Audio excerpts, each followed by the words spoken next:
Hello everyone, welcome to Chetan Bharat learning.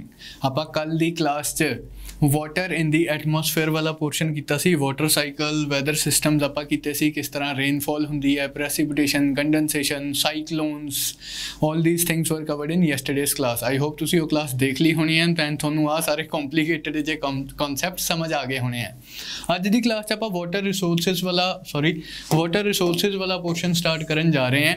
ਇਸ 'ਚ ਆਪਾਂ ਕੁਝ ਤਾਂ ਕਨਸੈਪਚੁਅਲ ਗੱਲਾਂ ਸਿੱਖਾਂਗੇ वाटर रिसोर्सिस बारे, ओशनस बारे, रिवर्स बारे या होर जिहड़े फीचर्स वगैरह पाए जाते हैं वाटर बॉडीज़ च। एंड दैन आपां कुछ मैप रिलेटेड एंट्रीज करांगे डिफरेंट ओशनस च जिहड़े मेन चीज़ां याद रखन वाली हैं, मैप एंट्रीज याद रखन वाली हैं, या important rivers of the world, important lakes of the world, इस तरह दी चीज़ां आपां अज दी क्लास च देखांगे। Will start our class with certain conceptual topics के what is the ocean bottom relief and what things are found in the bottom of the ocean। तो उत्थों आपां क्लास स्टार्ट करांगे एंड ग्रैजुअली आपां मैप्स ते move करांगे। तो सब तो पहला ही जिहड़ा आपां टॉपिक कवर करन जा रहे हैं ओशंस ऑफ द वर्ल्ड। सब तो ही पहला जिहड़ा इस च कंट्रोवर्सी है, how many oceans are there in the world. बचपन तो आप करते आ रहे हैं, there are 7 continents and dash oceans in the world. हुण कॉन्ट्रोवर्शियल इसलिए है क्योंकि शायद कुछ बच्चों ने, इंक्लूडिंग माई सैल्फ, मैं भी बचपन च पढ़िया सीगा कि देयर आर 5 ओशंस। जो मैं जिवें थोड़ा मैं वड्डा होया UPSC प्रैपरेशन च आया, मैनूं तो पता लग्या 4 ही ओशंस है। ये 4 ओशंस किहड़ी हैं? पहलियां 4 ओशनस से कोई डिस्क्रिपेंसी नहीं हैगी। दी लार्जेस्ट ओशन आप सारिਆਂ ਨੂੰ पता है Pacific Ocean. Second largest ocean is Atlantic Ocean. Next we have Indian Ocean and last we have the smallest ocean Arctic Ocean. ये 4 standard oceans everybody agrees on. छोटे हुंदे स्कूल च शायद आप 5th ओशन पढ़ी सी जिन्हों आप कहते हैं सदर्न ओशन। कुछ बुक्स च इनू कंसीडर कर लेंदे as a separate ocean. Otherwise की है जो तुसीं वर्ल्ड मैप, हाँ जी अज दी क्लास च तुसीं वर्ल्ड मैप हमेशा अपने सामने खोल के रखना है, एटलस खोल के रखने हैं। जिवें ही मैं रेफरेंस दूंगा वो वाला मैप खोलो तो पेजेस फ्लिप करके वो वाला मैप खोलना है। वर्ल्ड मैप जो तुसीं नोटिस करो, पैसिफिक ओशन बिल्कुल नॉर्थ तो एक्सटेंड करती है एंड ऑलमोस्ट एंटार्क्टिका तक एक्सटेंड करती है। अटलांटिक ओशन भी ऊपर ग्रीनलैंड तो स्टार्ट करती हुई नीचे अंटार्कटिका तक एक्सटेंड करती है। इंडियन ओशन भी ऊपर इंडिया वाले पेनिनसुला तो लेके स्टार्ट करके नीचे अंटार्कटिका तक एक्सटेंड करती है। इन्हां ओशनस का जिहड़ा नीचे वाला पोर्शन है, जिहड़ा अंटार्कटिका के अराउंड जिहड़ा पोर्शन है जिथे तीनों ओशनस का पानी एक दूसरे नाल मिक्स हुंदा है, उस पोर्शन लई आपां कई बारी सैपरेट टर्म यूज़ कर दिंदे हैं सदर्न ओशन। सदर्न ओशन की है? It is basically the southern part of Pacific ocean plus southern part of the Atlantic ocean plus southern part of the Indian ocean. उन्होंने कंबाइन करके आप कई बारी सदर्न ओशन कह देंगे हैं। बट लाइक जिहड़ियां UPSC दी बुक्स है, सिविल सर्विसिज के कंटैक्सट आप बुक्स पढ़ते हैं, उन्होंने 4 ओशनस ही मैंशनड होंदियां। तो तुसीं बेसिकली पहला तो नंबर ऑफ ओशनस 4 याद रखनी है, Pacific, Atlantic, Indian, Arctic. Largest ocean is Pacific ocean, smallest ocean is Arctic ocean. इसे सीक्वेंस जी है। क्लीयर है जी। हुण आपां इन्हां ओशनस के क्योंकि फीचर्स पढ़ने हैं तो पहला तो उन्हां आपां फीचर्स बारे पढ़िए कि किहड़े फीचर्स आपां पढ़ने हैं, फिर आपां इन्हां ओशनस च उन्हां फीचर्स नूं लोकेट करन दी कोशिश करांगे। तो सब तो पहला जिहड़ा हुण इस च आपां फीचर्स ऑफ ओशनस च जिहड़ा आपां स्टडी करना है, that is bottom relief features. Bottom relief features of any general ocean. और मैं एक डायग्राम बनाऊंगा, that is a general diagram for like most of the oceans and for most of the places. इदा नहीं है कि हर ओशन एग्जैक्टली इदा है, लेकिन मोर और लेस इसे पैटर्न नाल कोरस्पोंड करती है। सो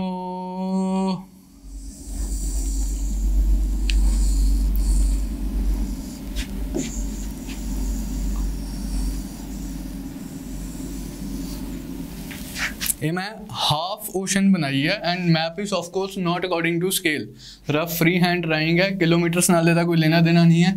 ऑलमोस्ट हाफ ओशन मैं बनाई है, जो अद्धा सिस्टम इधर है, the same pattern is repeated on the other side also.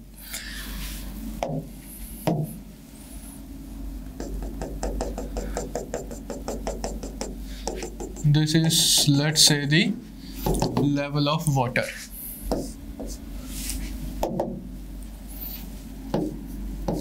ये लेवल ऑफ वाटर है, इतों तक ओशन एक्सटेंड कर रही है। ये अपना क्रस्ट ऑफ द अर्थ है, रॉकी स्ट्रक्चर ऑफ द अर्थ है। इस तो इधर वाली साइड ते अपने कॉन्टिनेंट्स एक्सटेंड हो रहे हैं, वॉट एवर प्लेन्स, प्लेट्यूज, ब्ला ब्ला ब्ला। हुण आ जिहड़ा ओशन बॉटम रिलीफ है, इनू आपां स्टडी करांगे। This is what we intend to study in our first topic. This entire structure, this entire ocean bottom relief can be divided into various parts. ये features की है?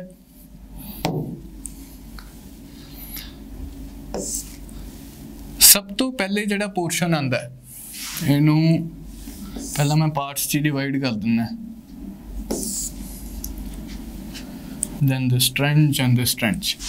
First जिहड़ा portion है, gently sloping portion on the edge of the continents is known as continental shelf. उस तो बाद आ जिहड़ा steep sloped portion है, continental crust, इकोदमी लाइक उहदी स्लोप इंक्रीज हो जाती है, बहुत डेप्थ तक चला जाता है। This portion is known as continental slope. Then आ वाला जिहड़ा छोटा जिहा पोर्शन है, जिथे मतलब स्लोप थोड़ी जी घट जाती है, this portion is known as continental rise. ये तुसी डायग्राम बना लो अपनी नोटबुक्स च। आ जिहड़ा deep portion, deepest portion of the ocean, जिहड़ा कि बिल्कुल कॉन्टीनेंट्स दे नाल सटकिया हुंदा है, this portion is known as trench. Trenches आपां नूं पता है कि deepest part of the oceans हुंदियां हैं। देन आ जिहड़ा सारा पोर्शन है, continental shelf, continental slope, continental rise, इस पोर्शन क्योंकि ये कॉन्टीनेंट दे बिल्कुल मार्जिन ते है, इधर तो अपना कॉन्टीनेंट हो गया, कॉन्टीनेंट दे बिल्कुल मार्जिन ते है, कॉन्टीनेंट दे बिल्कुल बॉर्डर ते है, इस पोर्शन नूं आपां कहंदे हैं कॉन्टीनेंटल मार्जिन।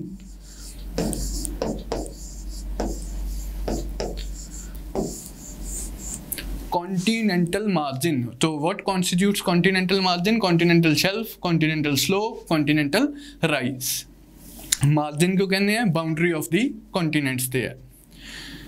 फिर आ वाला पोर्शन ऑलरेडी आप डिस्कस किया, deepest part of the ocean, जिन्होंने आप ट्रेंच कहते हैं। उस तो बाद बहुत ही flat area of the ocean आ जाता है, जिथे लाइक कोई ज़्यादा अंडुलेशंस वगैरह नहीं है, बिल्कुल almost flat surface.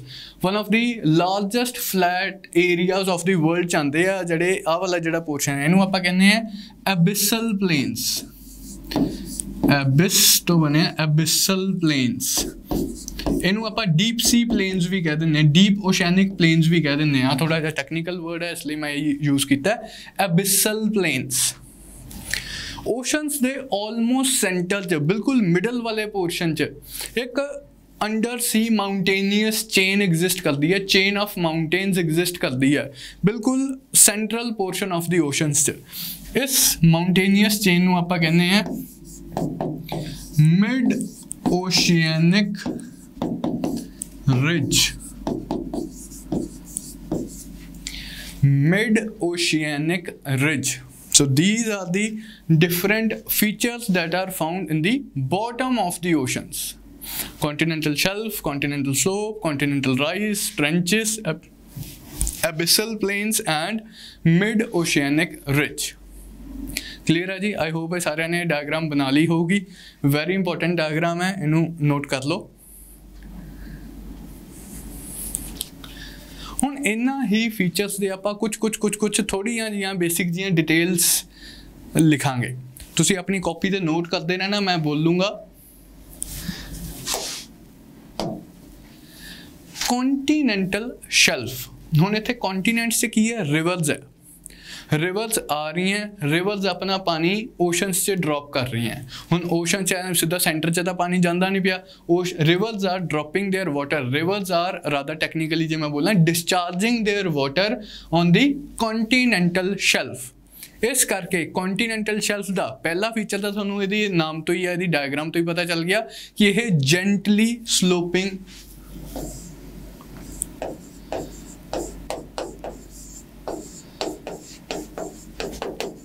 Gently sloping feature है। दूसरा इत्थे रिवर्स अपने सैडीमेंट्स डिस्चार्ज करती है, कॉन्टीनेंटल शेल्फ का दूसरा फीचर।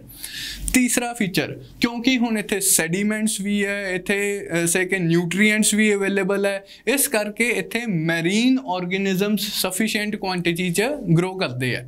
तो जिन्नी भी अपनी एक्वेटिक एनिमल्स है, मैरीन बायोडाइवर्सिटी है, सब तो ज़्यादा मैरीन बायोडाइवर्सिटी जो तुहानूं पूछा जाए कि किहड़े पार्ट ऑफ द ओशन च सब तो ज़्यादा फिश वगैरह मिलती है, मैरीन बायोडाइवर्सिटी मिलती है, एक्वेटिक बायोडाइवर्सिटी मिलती है, तो कॉन्टीनेंटल शेल्फ वाले पोर्शन च मिलती है।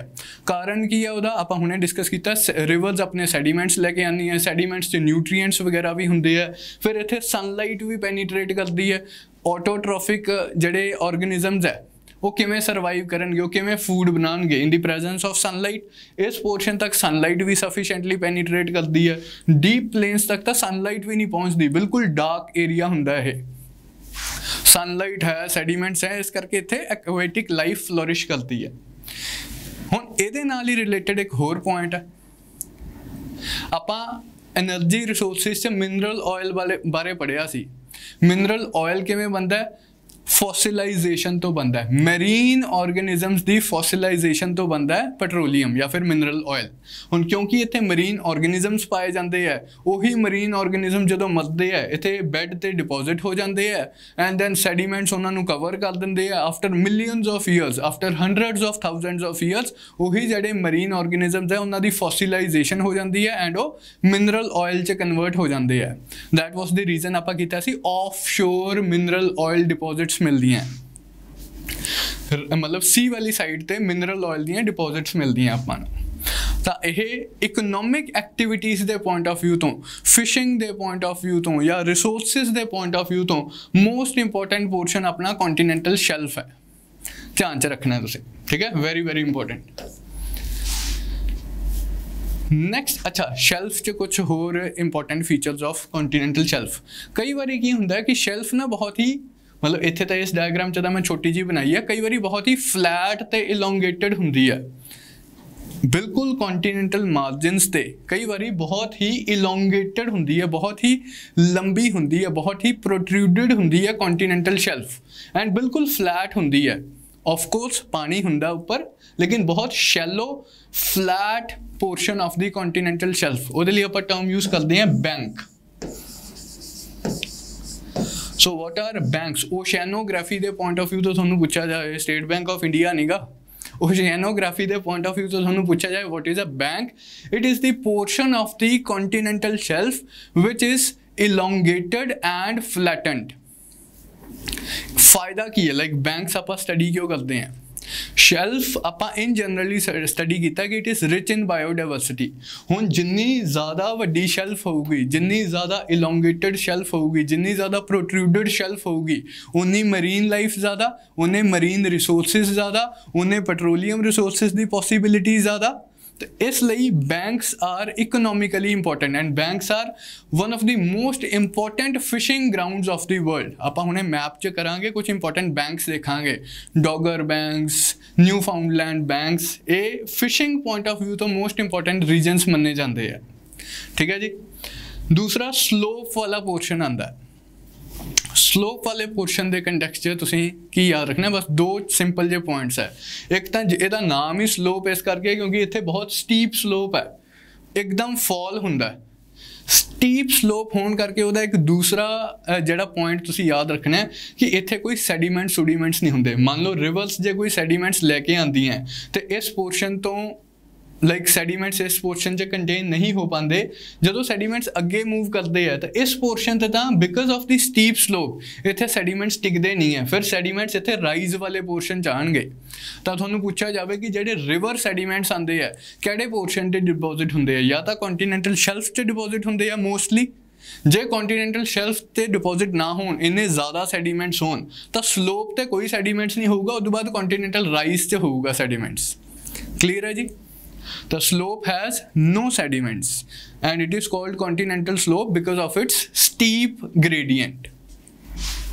ਰਾਈਜ਼ ਬਾਰੇ ਵੀ ਤੁਸੀਂ ਬਸ ਇੱਕ ਹੀ ਗੱਲ ਯਾਦ ਰੱਖਣੀ ਹੈ ਕਿ ਜਿਹੜੇ ਸੈਡੀਮੈਂਟਸ ਇੱਥੇ ਕੰਟੇਨ ਨਹੀਂ ਹੋ ਪਾਉਂਦੇ ਉਹ ਸੈਡੀਮੈਂਟਸ ਸਲੋਪ ਦੀ ਬੇਸ ਤੇ ਡਿਪੋਜ਼ਿਟ ਹੋ ਜਾਂਦੇ ਆ। Just at the base of the continental slope some sediments are deposited giving rise to this continental rise. ਤਾਂ ਆਪਣੇ ਤਿੰਨ ਪੋਰਸ਼ਨ ਹੋ ਗਏ ਇਹ ਕੰਟੀਨੈਂਟਲ ਮਾਰਜਨ ਦੇ। ਕੰਟੀਨੈਂਟਲ ਮਾਰਜਨ ਆਪਾਂ ਨੂੰ ਪਤਾ ਲੱਗ ਗਿਆ ਕਿ ਇਹ ਕੰਟੀਨੈਂਟ ਦੀ ਹੀ ਕੰਟੀਨਿਊਟੀ ਹੁੰਦੀ ਹੈ, ਇਹ ਪ੍ਰੋਪਰ ਓਸ਼ਨ ਨਹੀਂ ਸਟਾਰਟ ਹੁੰਦੀ, ਪ੍ਰੋਪਰ ਓਸ਼ਨ ਇਸ ਤੋਂ ਅੱਗੇ ਸਟਾਰਟ ਹੁੰਦੀ ਹੈ। ਦਿਸ ਇਜ਼ ਈਵਨ ਦੋ it is covered with water, ਲੇਕਿਨ ਜੇ ਆਪਾਂ ਜੀਓਲੋਜੀ ਦੇ ਪੁਆਇੰਟ ਆਫ ਵਿਊ ਤੋਂ ਵੇਖੀਏ, ਸਟਰਕਚਰ ਆਫ ਰੌਕਸ ਦੇ ਪੁਆਇੰਟ ਆਫ ਵਿਊ ਤੋਂ ਦੇਖੀਏ, it is simply a continuity of the continents. Continents ਹੀ ਅੱਗੇ ਕੰਟੀਨਿਊ ਕਰਦੇ ਆ ਇੱਥੋਂ ਤੱਕ, ਰਾਈਜ਼ ਤੱਕ। ਅੱਗੇ ਹੁਣ ਪ੍ਰੋਪਰ ਓਸ਼ੀਐਨਿਕ ਰੀਜਨ ਸਟਾਰਟ ਹੁੰਦਾ ਹੈ ਐਂਡ ਓਸ਼ੀਐਨਿਕ ਰੀਜਨ ਸਟਾਰਟ ਹੀ ਹੁੰਦਾ ਟ੍ਰੈਂਚਸ ਤੋਂ, ਦ ਡੀਪੈਸਟ ਪਾਰਟਸ ਆਫ ਦੀ ਓਸ਼ਨਸ। ਹੁਣ ਇਹ ਵੀ ਆਪਣੀ ਵੈਸੇ ਤਾਂ ਕਾਮਨ ਸੈਂਸ ਦੇ ਥੋੜ੍ਹਾ ਜਿਹਾ ਅਗੇਂਸਟ ਜਾਂਦਾ ਹੈ। ਆਪਾਂ ਛੋਟੇ ਹੁੰਦੇ ਜਦੋਂ ਆਪਾਂ ਸੇ ਕਿ ਨਹੀਂ ਪੜ੍ਹਿਆ ਸੀਗਾ ਇਹ ਸਭ ਕੁਛ, ਆਪਾਂ ਉਦੋਂ ਇਮੈਜਿਨ ਕਰਦੇ ਹੋਵਾਂਗੇ ਕਿ ਜਿਵੇਂ ਜਿਵੇਂ ਆਪਾਂ ਓਸ਼ਨਸ ਦੇ ਅੰਦਰ ਜਾਵਾਂਗੇ, ਜਿਵੇਂ ਜਿਵੇਂ ਆਪਾਂ ਸੀ ਦੇ ਅੰਦਰ ਜਾਵਾਂਗੇ, ਆਪਾਂ ਅੱਗੇ ਜਾਂਦੇ ਰਵਾਂਗੇ, ਸੀ ਗਹਿਰੀ ਹੁੰਦੀ ਜਾਊਗੀ, ਓਸ਼ਨ ਗਹਿਰੀ ਹੁੰਦੀ ਜਾਊਗੀ, ਡੀਪ ਹੁੰਦੀ ਜਾਊਗੀ। ਬਟ ਐਕਚੁਅਲੀ ਇੱਦਾਂ ਨਹੀਂ ਹੁੰਦਾ। ਓਸ਼ਨ ਦੇ ਬਿਲਕੁਲ ਸਟਾਰਟਿੰਗ 'ਚ ਹੀ ਡੀਪੈਸਟ ਪੁਆਇੰਟ ਆਫ ਦੀ ਓਸ਼ਨ ਆ ਜਾਂਦਾ ਹੈ, ਉਸ ਤੋਂ ਬਾਅਦ ਤਾਂ ਓਸ਼ਨ ਰਿਲੇਟਿਵਲੀ ਠੀਕ ਠਾਕ ਹੀ ਡੀਪ ਹੁੰਦੀ ਹੈ। ਹੁਣ ਜਿਵੇਂ ਆਪਾਂ ਪੈਸੀਫਿਕ ਓਸ਼ਨ ਦੀ ਜੇ ਗੱਲ ਕਰੀਏ, ਡੀਪੈਸਟ ਪੁਆਇੰਟ ਆਫ ਦੀ ਵਰਲਡ ਦੀ ਗੱਲ ਕਰੀਏ, ਡੀਪੈਸਟ ਪੁਆਇੰਟ ਔਨ ਅਰਥ ਦੀ ਗੱਲ ਕਰੀਏ, natural point Mariana Trench in Pacific Ocean. Pacific Ocean is also the largest ocean. It is also the deepest ocean.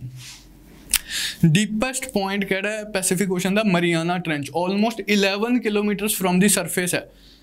Water ਤੋਂ ਜਿਹੜਾ ਓਸ਼ਨ ਲੈਵਲ ਹੈ, ਮੀਨ ਸੀ ਲੈਵਲ ਹੈ, ਉਸ ਤੋਂ 11 ਕਿਲੋਮੀਟਰ ਥੱਲੇ ਹੈ ਮਰੀਆਨਾ ਟ੍ਰੈਂਚ। ਮਾਊਂਟ ਐਵਰੈਸਟ ਆਪਣਾ ਅਰਾਊਂਡ 9 ਕਿਲੋਮੀਟਰਸ ਉੱਪਰ ਹੈ, 8850 ਮੀਟਰਸ। ਮਰੀਆਨਾ ਟ੍ਰੈਂਚ 11 ਕਿਲੋਮੀਟਰਸ ਥੱਲੇ ਹੈ। ਲੇਕਿਨ ਜੇ ਆਪਾਂ ਐਵਰੇਜ ਹਾਈਟ ਦੇਖੀਏ, ਅਬਿਸਲ ਪਲੇਨਸ ਦੀ ਹਾਈਟ ਦੇਖੀਏ, ਤਾਂ ਇਹ ਹਾਈਟ ਸਿਰਫ 4 ਜਾਂ 5 ਕਿਲੋਮੀਟਰ ਦੇ ਆਸ-ਪਾਸ ਹੀ ਹੈ, ਈਵਨ ਪੈਸੀਫਿਕ ਓਸ਼ਨ ਦੀ। ਤਾਂ ਆਮ ਜਿਹੜੀ ਡੈਪਥ ਹੈਗੀ ਉਹ 4-5 ਕਿਲੋਮੀਟਰ ਦੇ ਨੇੜੇ ਹੈ। ਜਿਹੜਾ ਟ੍ਰੈਂਚਸ ਦੀ ਡੈਪਥ ਹੈ that can go to 10 kilometre, 11 kilometre in case of Pacific Ocean. ਤਾਂ ਬਿਲਕੁਲ ਨੇੜੇ ਆ। ਅਗੇਨ ਜਿਹੜੀ ਚੀਜ਼ ਤੁਸੀਂ ਧਿਆਨ ਰੱਖਣੀ ਹੈ, the deepest parts of oceans, they are found near to the continental margins and not in the center. Rather center ਚ ਤਾਂ ਆਪਾਂ ਦੇਖ ਰਹੇ ਹਾਂ ਕਿ ਇੱਥੇ ਤਾਂ ਮਾਊਂਟੇਨ ਦੀ ਚੇਨ ਹੈ, ਲਾਈਕ ਐਲੀਵੇਟਡ ਪੋਰਸ਼ਨਸ ਐਗਜ਼ਿਸਟ ਕਰਦੇ ਆ, ਲੈਸ ਡੈਪਥ ਵਾਲੇ ਪੋਰਸ਼ਨ ਐਗਜ਼ਿਸਟ ਕਰਦੇ ਆ, ਜਿਹਨੂੰ ਆਪਾਂ ਮਿਡ ਓਸ਼ੈਨਿਕ ਰਿਜ ਕਹਿੰਦੇ ਆ। ਟ੍ਰੈਂਚਸ ਦੇ ਕੇਸ 'ਚ ਇੱਕ ਤੁਸੀਂ ਟੈਕਨੀਕਲ ਪੁਆਇੰਟ ਨੋਟ ਕਰ ਲਓ। ਤੁਸੀਂ ਆਪਾਂ ਤੁਹਾਡੇ ਪ੍ਰੀਲਿਮਸ ਦੇ ਪੇਪਰ ਤੋਂ ਬਾਅਦ ਜਦੋਂ ਮੇਨਸ ਦੀਆਂ ਕਲਾਸਾਂ ਲਾਵਾਂਗੇ, ਉਸ 'ਚ ਨਾ ਆਪਾਂ ਜੀਓਮੋਰਫੋਲੋਜੀ ਵਾਲਾ ਪੋਰਸ਼ਨ ਸਟੱਡੀ ਕਰਾਂਗੇ, ਜਿਸ 'ਚ ਆਪਾਂ ਡਿਸਟਰੀਬਿਊਸ਼ਨ ਆਫ ਓਸ਼ਨਸ ਐਂਡ ਕੰਟੀਨੈਂਟਸ ਉਹ ਸਾਰੀਆਂ ਚੀਜ਼ਾਂ ਸਟੱਡੀ ਕਰਾਂਗੇ, ਕੰਟੀਨੈਂਟਲ ਡ੍ਰਿਫਟ ਥਿਊਰੀ ਸਟੱਡੀ ਕਰਾਂਗੇ, ਪਲੇਟ ਟੈਕਟੋਨਿਕਸ ਥਿਊਰੀ ਸਟੱਡੀ ਕਰਾਂਗੇ। ਇਹ ਕਾਫੀ ਇੰਪੋਰਟੈਂਟ ਪੋਰਸ਼ਨ ਹੈ, ਪਰ ਤੁਹਾਡੇ PCS ਪ੍ਰੀਲਿਮਸ ਦੇ ਸਿਲੇਬਸ ਦਾ ਇਹ ਪਾਰਟ ਨਹੀਂ ਹੈਗਾ। ਤਾਂ ਹਾਲ ਦੀ ਘੜੀ ਤੁਸੀਂ ਬਸ ਇੱਕ ਇਨਫੋਰਮੇਸ਼ਨ ਨੋਟ ਕਰਨੀ ਹੈ। ਦੋ ਆਪਾਂ ਇੱਕ ਮਿਡ ਓਸ਼ੈਨਿਕ ਰਿਜ ਔਰ ਇੱਕ ਟ੍ਰੈਂਚਸ ਦੇ ਕੇਸ 'ਚ ਇਨਫੋਰਮੇਸ਼ਨ ਤੁਹਾਨੂੰ ਮੈਂ ਨੋਟ ਕਰਵਾਉਂਗਾ, ਬਸ ਯਾਦ ਕਰ ਲੈਣਾ ਉਹਨੂੰ for now, for time being. Mains 'ਚ ਇਹ like it is part of the syllabus, ਤਾਂ ਆਪਾਂ ਡਿਟੇਲ 'ਚ ਕਰਾਂਗੇ। Trenches are the zones of subsidence. Plate tectonic theory ਹੈ ਕਿ ਆਪਣੀ ਜਿਹੜੀ ਅਰਥ ਦੀ ਕਰਸਟ ਹੈ ਡਿਫਰੈਂਟ ਪਲੇਟਸ 'ਚ ਵੰਡੀ ਹੋਈ ਹੈ ਐਂਡ ਪਲੇਟਸ ਆਪਸ 'ਚ ਮੂਵ ਕਰਦੀਆਂ ਰਹਿੰਦੀਆਂ। ਕਦੇ ਪਲੇਟਸ ਡਾਇਵਰਜ ਕਰਦੀਆਂ, ਕਦੇ ਪਲੇਟਸ ਕਨਵਰਜ ਕਰਦੀਆਂ, ਕਦੇ ਪਲੇਟਸ ਇੱਕ ਦੂਸਰੇ ਦੇ ਖਿਲਾਫ ਸਲਾਈਡ ਪਾਸਟ ਕਰਦੀਆਂ। ਤਾਂ ਬੇਸਿਕਲੀ ਹੁਣ ਆ ਜਿਹੜੀਆਂ ਦੋ ਫੀਚਰਸ ਆਪਾਂ ਕਿਉਂ ਧਿਆਨ 'ਚ ਰੱਖਣੀਆਂ, ਇੱਕ ਕੇਸ 'ਚ ਕਨਵਰਜੈਂਸ ਹੋ ਰਹੀ ਹੈ, ਇੱਕ ਕੇਸ 'ਚ ਡਾਇਵਰਜੈਂਸ ਹੋ ਰਹੀ ਹੈ। ਟ੍ਰੈਂਚਸ ਦੇ ਕੇਸ 'ਚ ਤੁਸੀਂ ਯਾਦ ਰੱਖਣਾ ਹੈ tectonic plates converge and trenches are formed as a result of submergence of one plate under the other. एक plate दूसरी प्लेट के अंदर सबमर्ज करती है, नीचे चली जाती है, सबसाइड करती है। ਆਪਾਂ ਕੱਲ ਪਰਸੋਂ ਇਹੀ ਜਿਹੜਾ ਸਬਸਿਡੈਂਸ ਐਂਡ ਰਾਈਜ਼ਿੰਗ ਵਾਲਾ ਕਨਸੈਪਟ ਹੈ ਉਹ ਆਪਾਂ ਐਟਮੋਸਫੇਅਰ ਦੇ ਕੰਟੈਕਸਟ 'ਚ ਕੀਤਾ ਸੀ, ਏਅਰ ਕਰੰਟਸ ਦੇ ਕੰਟੈਕਸਟ 'ਚ ਕੀਤਾ ਸੀ। ਇਹੀ ਜਿਹੜਾ ਸੇਮ ਰਾਈਜ਼ਿੰਗ ਐਂਡ ਸਬਸਿਡੈਂਸ ਵਰਗੀ ਜਿਹੜੀ ਚੀਜ਼ ਹੈ ਉਹ ਕਰਸਟ ਦੇ ਕੇਸ 'ਚ, ਰੌਕਸ ਦੇ ਕੇਸ 'ਚ, ਸਰਫੇਸ ਆਫ ਦੀ ਅਰਥ ਦੇ ਕੇਸ 'ਚ ਵੀ ਉਹ ਐਪਲੀਕੇਬਲ ਹੁੰਦੀ ਹੈ। ਥੋੜ੍ਹਾ ਜਿਹਾ ਤਰੀਕਾ ਡਿਫਰੈਂਟ ਹੈ। ਤਾਂ ਤੁਸੀਂ ਬਸ ਯਾਦ ਰੱਖਣਾ trenches are formed as a result of subsidence, as a result of submergence of one crust under the other, one plate under the other। ਇਹਦਾ ਉਲਟਾ ਇਹ ਹੋਊਗਾ, ਇੱਥੇ ਕਨਵਰਜੈਂਸ ਹੋ ਰਹੀ ਸੀ, ਇੱਥੇ ਡਾਇਵਰਜੈਂਸ ਹੋ ਰਹੀ ਹੈ। ਨੈਕਸਟ ਤੁਸੀਂ ਮਿਡ ਓਸ਼ੈਨਿਕ ਰਿਜ ਦਾ ਹੀ ਭਾਵੇਂ ਨੋਟ ਕਰ ਲਓ, ਆਪਾਂ ਐਬਿਸਲ ਪਲੇਨਸ ਹੁਣੇ ਨੋਟ ਕਰ ਲਾਂਗੇ। Mid oceanic ridge they are found in the central portion of the oceans. ਇਹ ਤਾਂ ਡਾਇਗਰਾਮ ਤੋਂ ਹੀ ਕਲੀਅਰ ਹੈ। दूसरा, they are formed on account of divergence of plate boundaries। एक convergence, एक divergence। डाइवर्जेंस से की होंदा, नीचे तो लावा आंदा एंड लाइक ये माउंटेनियस चेन बन जाती है, वोल्केनिक माउंटेन्स की एक चेन बन जाती है। One of the longest mountain chains in the world है। अटलांटिक ओशन के सेंटर चों ग्रीनलैंड तो लैके नीचे अंटार्कटिका तक ऑल अराउंड एक मिड ओशैनिक रिज एग्जिस्ट करता है। Longest mountain chains in the world है, मतलब ये अंडर सी माउंटेन्स है। आप usually above the sea level आप कंसिडर करीदा है। उस केस च आप कहीदा Andes mountains in South America, they are the longest mountain chains in the world. Himalayas are the highest mountain chains, Andes are the longest mountain chains. Andes कित्थे है? South America च। क्लीयर है जी। तो यह तुसी मिड ओशैनिक रिज बारे याद रखना है। एक मिड ओशैनिक रिज बारे लाइक नाल एसोसीएटेड दो टर्म्स है, तुसी याद रख सकते हो। कई बारी की हुंदा है कि मिड ओशैनिक रिज बिल्कुल पॉइंटेड जा हुंदा है, कई बारी मिड ओशैनिक रिज इदां फ्लैट टॉप्ड जा हुंदा है। जेदा पॉइंटेड जा मिड ओशैनिक रिज है तो उन्होंने आप कहने जे सिंगल माउंटेन, मतलब ऑफकोर्स इदा नहीं है कि सारा का सारा रिज ही पॉइंटेड है या सारा का सारा रिज ही फ्लैटेंड है। हुण रिज का की मतलब है कि एक कित्थे पहाड़ है, कित्थे पहाड़ है, कित्थे पहाड़ है, मतलब एक चेन ऑफ माउंटेन्स है। हुण इस चेन ऑफ माउंटेन्स च कुछ माउंटेन्स तो इदा पॉइंटेड जे हुंदे, कुछ माउंटेन्स इदा प्लेटू वर्गे हुंदे, जिवें आपां से के लैंड बेस्ड फीचर्स के केस च कह दीदा कि ये माउंटेन्स या हिल्स है, या फिर आपां इहनूं कह दीदा प्लेट्यूज है, टेबल लाइक फीचर। हुण इहदे लई अंडर सी माउंटेन्स के केस च आपां डिफरेंट टर्म्स यूज करी दी हैं। जेदा पॉइंटेड जा होवे इहनूं आपां कहीदा सी माउंट, जे फ्लैटेंड होवे इहनूं आपां कहीदा ग्योट। सी माउंट या ग्योट, सी माउंट ते ग्योट दा डिफरेंस आ जाए थोनू स्टेटमेंट पूछी जाए, while sea mount is flat topped mountain, guyot is a pointed mountain. Statement true है फॉल्स? फॉल्स हो जाएगी। ग्योट फ्लैटेंड है, सी माउंट पॉइंटेड है। ठीक है जी। लास्ट अपने आंदे आ एबिसल प्लेन्स। ये बारे ऑलरेडी मैं थोनू दस्सिया, one of the flattest regions of earth है। For like hundreds and thousands of kilometres कुछ नहीं एग्जिस्ट करता, बिल्कुल फ्लैट लैंड एग्जिस्ट करती है। एंड एवरेज डेप्थ मैं हुणे गल कीती सीगी 3000, 4000, 5000 metre below the sea level. इन्ने डीप पोर्शन ते इस पोर्शन च कई बारी लाइट भी एग्जिस्ट नहीं करती, मोस्टली लाइट भी एग्जिस्ट नहीं करती, लाइट पेनीट्रेट नहीं कर पाती इन्नी डेप्थ तक। तो इत्थे कोई ऐसा मरीन लाइफ भी नहीं पाई जाती, बहुत ही बैरन लैंड है। लेकिन इकोनॉमिक पॉइंट ऑफ व्यू तो तुसीं याद रखना है, इत्थे मैंगनीज या फिर होर मैटल्स दे विच जिन्हों आपां कहने हैं पॉलीमेटैलिक नोड्यूल्स पाए जाते हैं। मैंगनीज या पॉलीमेटैलिक नोड्यूल्स पाए जाते हैं, कुछ लाइक गोल गोल जे नोड्स जे पाए जाते हैं, नोड्यूल्स जे पाए जाते हैं that are rich in manganese and some other metals, iron, copper, nickel, इस तरह के मिनरल्स इत्थे बेस ऑफ दी ओशनस ते पाए जाते हैं।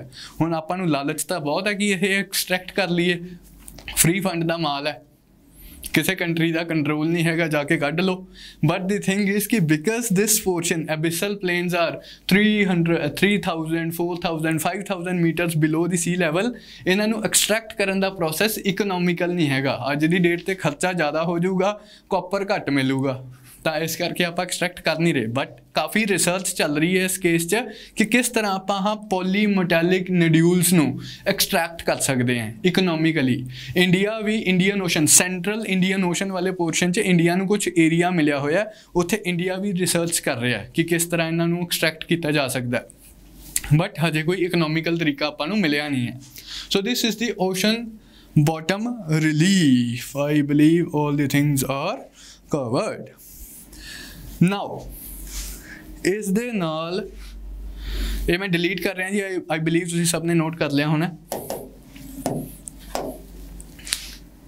हुण कुछ होर टर्मिनोलॉजीज है जिवें तुसीं अक्सर ही देखते हो, काफ़ी बच्चों ने कमेंट्स च भी पूछा सीगा थोड़ी टाइम पहला कि सर आ बे गल्फ आ की चीज़ है।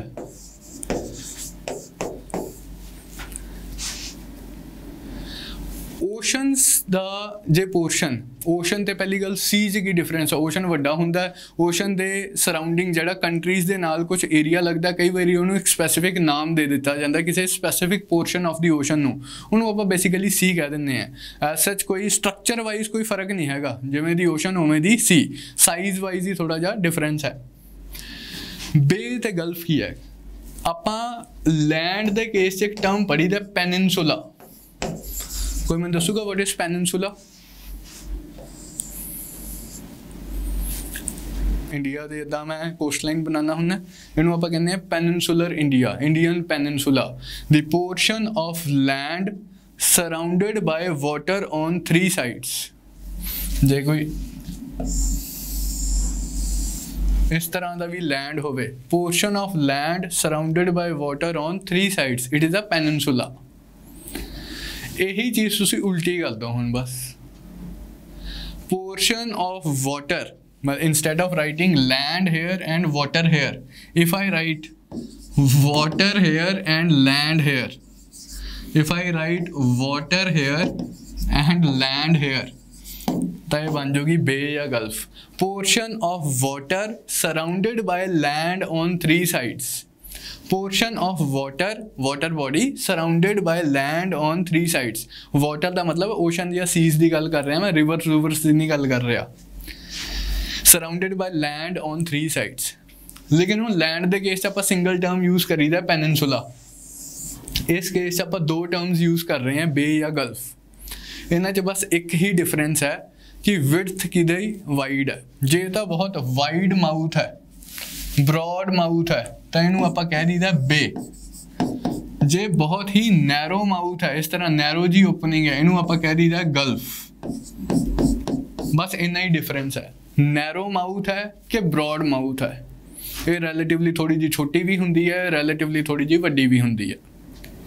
बाकी ये तो नाम रखने की गल है कि कई बार लाइक कुछ केसिस आप हुणे जिवें कुछ important bays and gulfs of the world भी देखांगे, आप देखांगे कि कहण नूं तां गल्फ है पर हैगी एडी वड्डी है, gulf of Mexico being the case. And कुछ केसिस च हुंदा नाम तां बे है, हुंदी छोटी जी है, तो वो तो जिवें जिन्हें नाम रखना सीगा वो तो मम्मा पापा की मर्जी है, जिन्हें जो नाम रखता सो रखता। बट लाइक जोग्राफिकली स्पीकिंग ये डिफरेंस है कि बे यूजुअली वड्डी हुंदी है, इहदा माउथ डेफिनेटली ही चौड़ा हुंदा है। गल्फ साइज च भी छोटी हुंदी है, इहदा माउथ भी थोड़ा जा पतला हुंदा है। ठीक है जी, ये 2 टर्म्स है। एक्चुअली मतलब इस कंटेक्स्ट आपां 2 टर्म्स होर भी हुंदियां, लाइक लिख ही दिंदे हुण, चलो बाइट, बे, गल्फ, क्रीक। सर क्रीक, कोरी क्रीक तुसीं सुनिया होना है। Similar type of water structures है, वाटर बॉडीज है। ओनली डिफरेंस की है कि इत्थे इदां दी है, इत्थे लैंड या वाटर। बे दे केस च लैंड वाटर, गल्फ दे केस च लैंड वाटर, क्रीक दे केस च बिल्कुल ही पतला जा कर दो, this is land, this is water. कितना ब्रॉड माउथ है ਉਹਦੇ बेसिस ਤੇ ਆਪਾਂ नाम रखते, जो सब तो ज़्यादा ब्रॉड माउथ वाले ਨੂੰ ਆਪਾਂ ਕਹਿੰਦੇ ਆ bight, bight of Benin, great Australian bight ਆਪਾਂ ਹੁਣੇ ਮੈਪ 'ਚ ਦੇਖਾਂਗੇ। ਜੇ ਥੋੜਾ ਜਿਹਾ ਬਾਈਟ ਨਾਲੋਂ ਘੱਟ ਚੌੜਾ ਮਾਊਥ ਹੈ ਤਾਂ ਆਪਾਂ ਉਹਨੂੰ ਬੇ ਕਹੀਦਾ। ਜੇ ਉਸ ਤੋਂ ਵੀ ਘੱਟ ਚੌੜਾ, ਉਸ ਤੋਂ ਵੀ ਕੰਸਟ੍ਰਿਕਟਡ ਮਾਊਥ ਹੈ ਉਹਨੂੰ ਆਪਾਂ ਗਲਫ ਕਹਿ ਦਈਦਾ। ਜੋ ਬਿਲਕੁਲ ਹੀ ਨੈਰੋ ਜਿਹਾ ਮਾਊਥ ਹੈ ਉਹਨੂੰ ਆਪਾਂ ਕ੍ਰੀਕ ਕਹੀਦਾ। ਤਾਂ ਚਾਰ ਟਰਮਸ ਅਗੇਨ ਵਾਟਰ ਬੋਡੀਜ਼ ਨਾਲ ਹੀ ਐਸੋਸੀਏਟਡ ਹੈ, ਉਸ ਤਰ੍ਹਾਂ ਦੀਆਂ water bodies that are surrounded by land on 3 sides. ठीक है जी, on the basis of mouth है डिस्टिंक्शन है। फिर दो और टर्म्स है, स्ट्रेट्स एंड इस्थमस।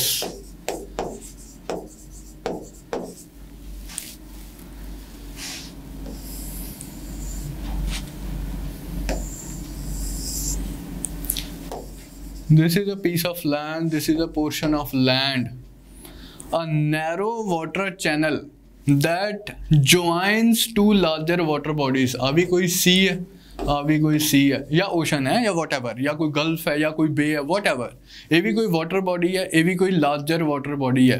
छोटा जा channel of water that joins two वड्डियां water bodies is known as a strait। Strait of Malacca, strait of Hormuz, काफ़ी सारे स्ट्रेट्स आप अज देखांगे क्लास च। इस्थमस की है, ਇਹਦਾ बिल्कुल उल्टा हो गया। अगेन डायग्राम मैं सेम ही बनाऊंगा।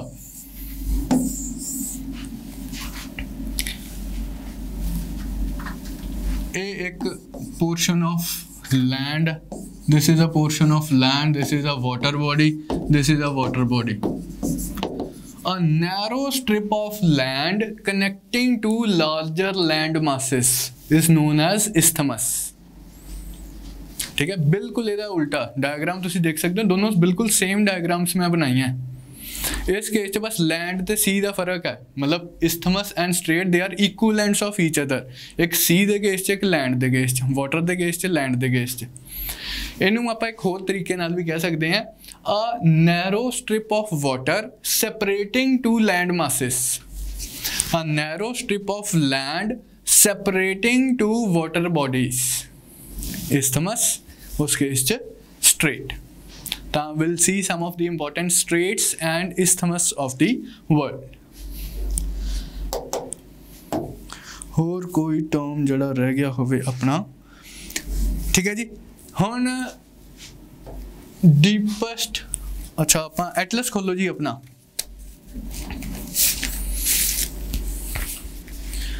and you have to open the map of oceans। Last से ਤੁਹਾਡਾ वर्ल्ड ਦਾ ਪੋਲੀਟੀਕਲ ਮੈਪ ਦਿੱਤਾ ਹੋਇਆ ਵੱਡਾ ਜਾ, ਉਸ ਤੋਂ ਇੱਕ ਪੇਜ ਪਹਿਲਾਂ ओशंस ਦਾ ਮੈਪ ਹੈ। Please open the map of oceans in your atlas। World political map तो जस्ट पहला होगा मैप, बाकी जे किसी को होर एटलस है तो वो भी अपने हिसाब नाल खोल सकता है। बेसिकली आप कुछ ट्रेंचेस देखनी है इत्थे, some important trenches of the world. पहला मैं गल कर रही हैं पैसिफिक ओशन दी। पैसिफिक ओशन बारे तुहानू पता चल गया, डीपेस्ट ओशन भी है एवरेज डेप्थ के हिसाब नाल, लार्जेस्ट ओशन भी है एरिया के हिसाब नाल, डीपेस्ट ओशन भी है डीपेस्ट पॉइंट के बेसिस पे। एवरेज डेप्थ भी सब तो ज़्यादा है, डीपेस्ट पॉइंट भी इत्थे ही मिलता है, लार्जेस्ट ओशन भी है। And just to put the things in perspective, Pacific ocean is larger than the area of all the continents combined। ਤੁਹਾਡੇ 7 continents है, 7 continents combine कर लो, उन्हों का एरिया घट है, पैसिफिक ओशन का एरिया ज़्यादा है। आप जनरल जा कहने हैं कि oceans cover 70%, around 70% of the surface of the earth. And Pacific ocean itself covers around 40% of the area of the earth. Continents दा एरिया हैगा टोटल लाइक सारे कॉन्टीनेंट्स दा मिला के they constitute about 30% of the surface of the earth. Pacific ocean it constitutes around 40% of the surface of the earth. सारे continents मिला के भी पैसिफिक ओशन जिन्ने नहीं हैगे। जिदा 2-4 दिन पहला मेरा फ्रेंड कह रहा सीगा कि आप आस्ट्रेलिया तो कैनेडा जाना तो बहुत सौखा है कि वो तो नेड़े नेड़े होणगे, उधरों दी ज्वाइन हो गया।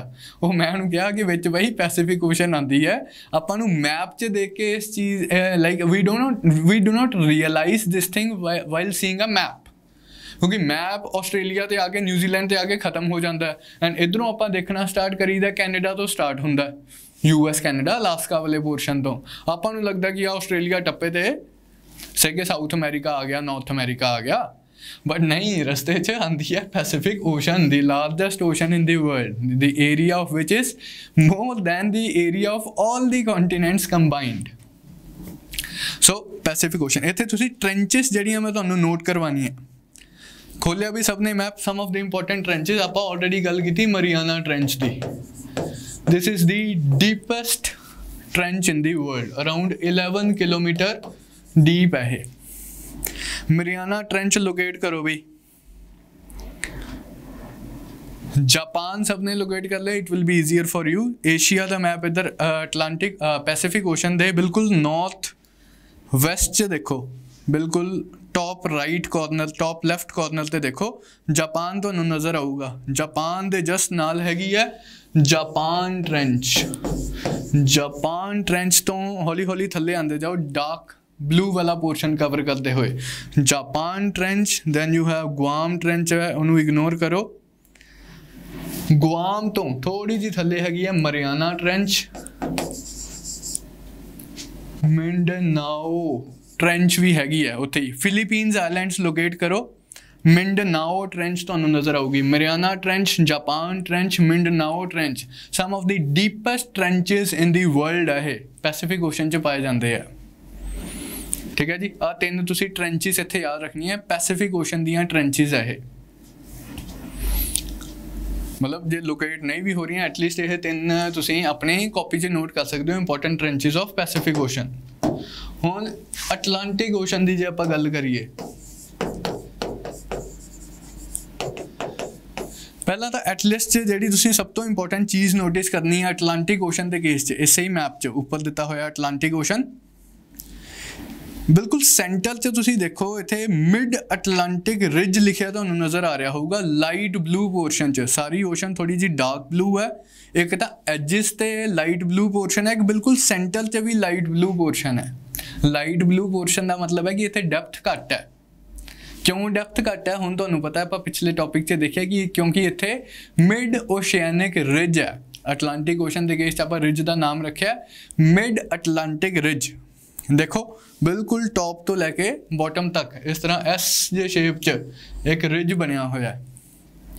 ऊपर लिखा होया ब्रैकेट से डॉल्फिन राइस, थले लिखा होया चैलेंजर राइस। चलो डॉल्फिन डॉल्फिन तुसी याद नहीं रखना, मिड अटलांटिक रिज तुसी याद रखना है। Centre of the Atlantic ocean च लॉन्गेस्ट माउंटेन चेन, अंडर सी माउंटेन चेन एग्जिस्ट करती है। इत्थे ही क्यूबन जड़े आइलैंड्स है, कैरीबियन सी तुहानूं लोकेट कर सकते हो बिल्कुल सेंटर च इत्थे जे इस पोर्शन च देखना कैरीबियन सी, कैरीबियन आइलैंड्स, उहदे बिल्कुल नाल तुसी देखो पुएर्टो रिको ट्रेंच है। पुएर्टो रिको ट्रेंच, ये ट्रेंच तुसी याद रखनी है अटलांटिक ओशन दी। It is the deepest point of the Atlantic ocean, Puerto Rico trench. Clear है जी, Atlantic ocean Puerto Rico trench. इनू मिलवॉकी डीप भी कहते हैं, मिलवॉकी डीप सेम ही गल है। पोर्टो रिको ट्रेंच कह लो या मिलवॉकी डीप कह लो, एक ही गल है। Deepest point of Atlantic ocean is this. Then Indian ocean ते आने आपां।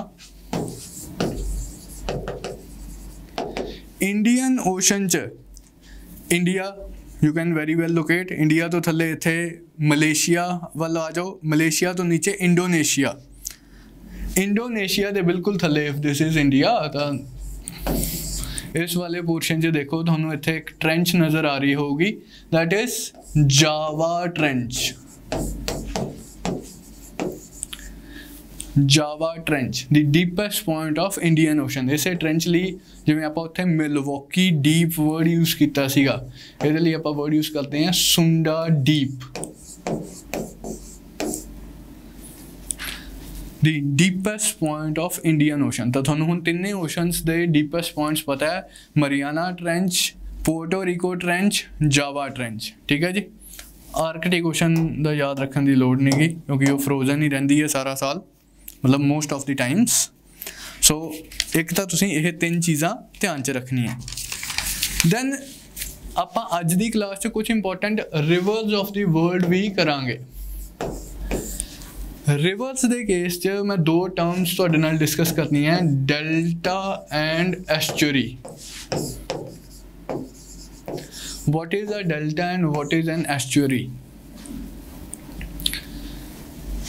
रिवर जदों सी च मिलती है जाके, when river joins sea, when river meets sea, ਉਹਦਾ ਜਿਹੜਾ मीटिंग पॉइंट है वो या तो डेल्टा की फॉर्म च हो सकता है या वो एस्चुरी की फॉर्म च हो सकता है। आप टिपिकली ये दो वर्ड्स यूज करते हैं। Actually estuary is simply a kind of delta only. If the से के if this is the land boundary and this is sea, river आ रही है। if river forms a triangular shaped feature just near the mouth where it discharges its water towards the sea, this triangular shaped feature, this conical feature, this feature formed by the sediments of the river near the mouth, near the point where it joins sea, is known as delta, is known as delta। Delta बनता क्यों है ਇਹਦਾ ਤੁਹਾਨੂੰ ਕਾਰਨ ਪਤਾ ਹੋਣਾ ਚਾਹੀਦਾ। Delta is formed because of deposition of sediments brought by the river. Sediments ਜਿਹੜੇ रिवर्स छोटे छोटे ही मिट्टी कैरी करती है, सिल्ट कैरी करती है, इतने डिपोजिट कर देंदी है एंड दैन सी च मिलती है जाके, उस करके आ ट्रायंगुलर शेप्ड फीचर बनता है जिन्होंने आप कहीदा डेल्टा। दूसरे केस से की हो सकता है कि रिवर आ रही है, आंदी आंदी सीधा बस मिल गई, कोई डेपोजिशन डुपोजिशन नहीं किया। ये उस केस च हुंदा है कई बारी लाइक जे तो रिवर सैडीमेंट्स कैरी कर रही है फिर तो सैडीमेंट्स डिपोजिट करूगी क्योंकि जदों ही रिवर सी च मिलती है रिवर की स्पीड बहुत स्लो हो जाती है। जे रिवर की स्पीड ही नहीं होगी, बिल्कुल स्टिल वाटर है, ऑलमोस्ट स्टिल वाटर है, तो जी भी मिट्टी वगैरह होंगी है उत्थे सैटल हो जाती है, उत्थे ही लाइक सैडीमेंटेशन हो जाती है। जिवें वो बचपन च आपां एक्सपैरीमेंट करते सी, एक बीकर भरते सी, उस च पानी भरीदा सी, मिट्टी पाईदे सी, शेक कर दीदा सी, थोड़े टाइम बाद आपां स्टिल रखीए तो सारी मिट्टी थल्ले डिपोजिट हो जाती है, सैडीमेंटेशन हो जाती है। Same thing happens over here also, क्योंकि रिवर की स्पीड ही नहीं हैगी एंड जैडी सारी वो मिट्टी सिल्ट कैरी कर रही है उत्थे डिपोजिट हो जाती है, इस करके डेल्टा बन जाता है। कई बारी रिवर कोले सैडीमेंट्स ही नहीं होंदे या बहुत घट सैडीमेंट्स होंदे है जिहदे पल्ले ही कुछ नहीं, वो की तो डिपोजिट करूगा तो की तो डेल्टा बनाऊगा, वो सीधा बस रिवर च जाके मिलती है, पानी सॉरी सी च जाके मिलती है। इस केस च आपां कहने हैं formation of estuary, a funnel shaped feature formed at the mouth of the river where no deposition of sediments, no or little deposition of sediments takes place. In any case, हुन इत्थे एक interesting चीज़ क्या हो रही है, rivers carry fresh water, सी water आपां नूं पता है कि सैलाइन हुंदा है, सॉल्टी हुंदा है। In case of delta and estuary, fresh water from rivers meets the salty water, saline water from the seas. जिथे फ्रैश एंड सॉल्टी वाटर मिलता है उत्थे मिक्सचर लाइक डिफरेंट तरह के से के ऑर्गेनिजम्स मिल रहे हैं, डिफरेंट तरह के सैडीमेंट्स मिल रहे हैं, उस करके बायोडाइवर्सिटी के पॉइंट ऑफ व्यू तो वेरी इंपॉर्टेंट रीजनस है। Actually, matlab, there are certain organisms who have adjusted themselves to live in the fresh water. There are certain organisms who have adjusted themselves to live in the saline water. In the boundary zone of the two ecosystems, उत्थे थोड़ी जी population of both types of organisms increase हो जाती है. इस करके biodiversity they point of view तो marine life they point of view तो aquatic life they point of view तो ये जड़े regions है बहुत important होंगे हैं. Deltaic regions या फिर estuarine regions. ठीक है जी, दो टर्म्स ये मैं डिस्कस करनी सी तुहाडे नाल. हुण आपां अगे मूव करते हैं, कुछ अगेन थ्योरेटिकल कंसेप्ट्स डिस्कस करते हैं, आगे बढ़ते हैं. Ocean water movement. Ocean water movement आपां नूं पता है कि ओशन वाटर स्टिल नहीं हुंदा, कंटीन्यूअसली मूव करता रहिंदा है.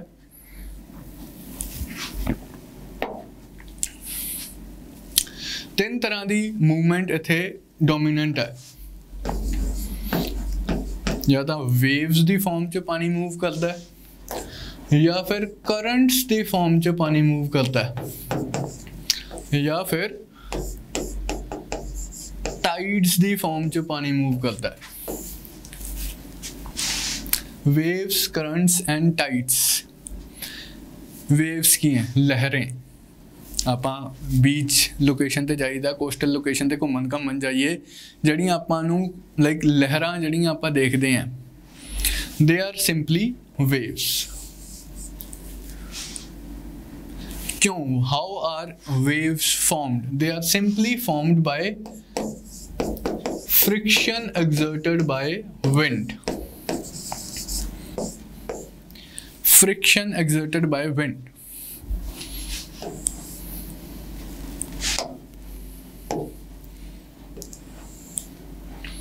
ये लैंड सरफेस है, इधर वाटर सरफेस है. लेट अस से कि wind is moving towards this direction. Sea breeze चल रही है, लैंड ब्रीज चल रही है. दिने आपां नूं पता है इधर नूं सी ब्रीज चल रही है, दूसरे टाइम ते लैंड ब्रीज चल रही है.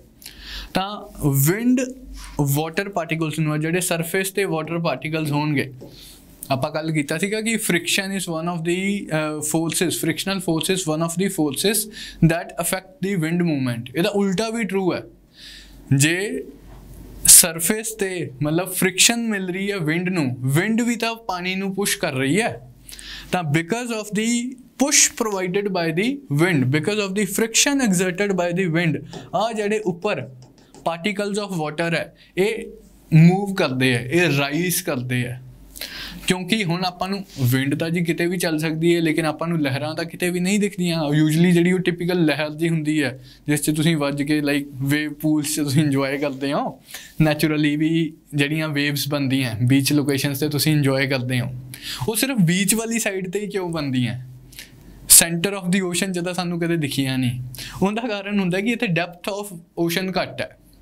सेंटर च जे बनन तो आपां नूं दिखण ही ना, क्योंकि डेप्थ ही इन्नी ज़्यादा है. 4 किलोमीटर डीप ओशन है, की तो आपां नूं वेव नज़र आऊगी. इस केस च क्योंकि डेप्थ घट हुंदी है, इस करके बहुत प्रोमीनेंट आपां नूं नज़र आती है. ठीक है जी. तो वेव्स तुसीं बस जो इस एग्जाम पॉइंट ऑफ व्यू च याद रखना है कि these are formed as a result of friction exerted by wind. It tries to push the particles of water and lifts them up. दूसरा है currents. Currents की हुंदा. This is the flow of ocean water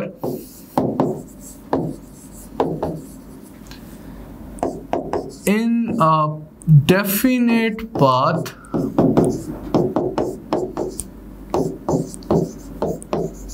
in a definite direction.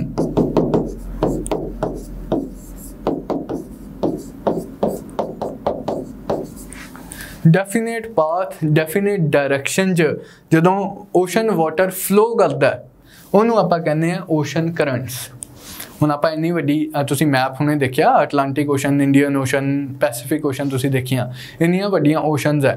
इन्हां दा पानी stable नहीं हुंदा, किसी स्पैसिफिक डायरैक्शन च, किसी स्पैसिफिक पाथ च मूव करदा रहिंदा. ये जिहड़ी मूवमेंट हुंदी है उन्होंने आपां कहने ओशन करंट्स. ठीक है, डेफिनेशन याद रखनी है। टाइड्स की हुंदे आ,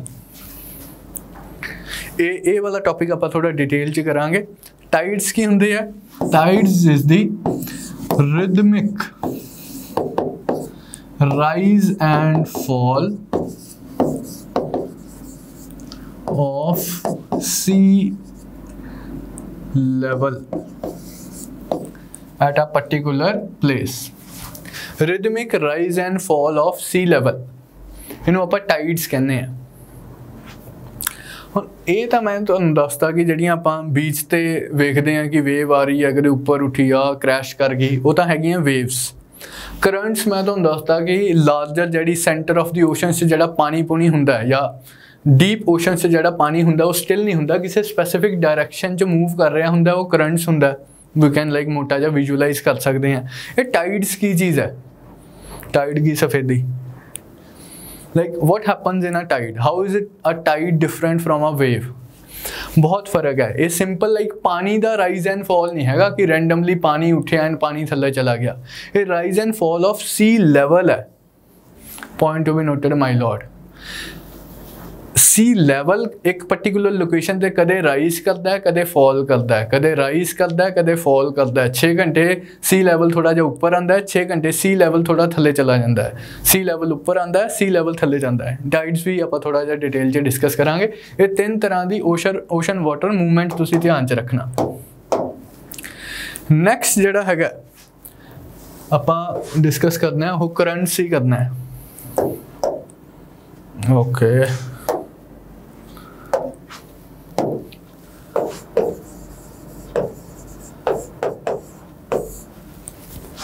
movement of ocean water in a definite path in a definite direction.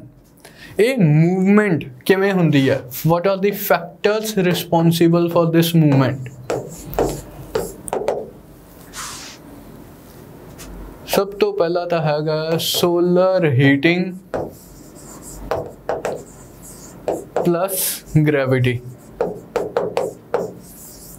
And दूसरा फैक्टर हैगा, एक्चुअली 2 फैक्टर है, मैं सिंगल जी लिखते 1 2 हुण 3 ते 4 भी मैं सिंगल ही लिखन लगा।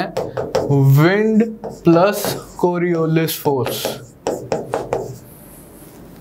ये 4 मेन फैक्टर्स है that result in movement of the ocean water in a definite path in a definite direction. Solar heating and gravity, दूसरा है विंड एंड कोरियोलिस।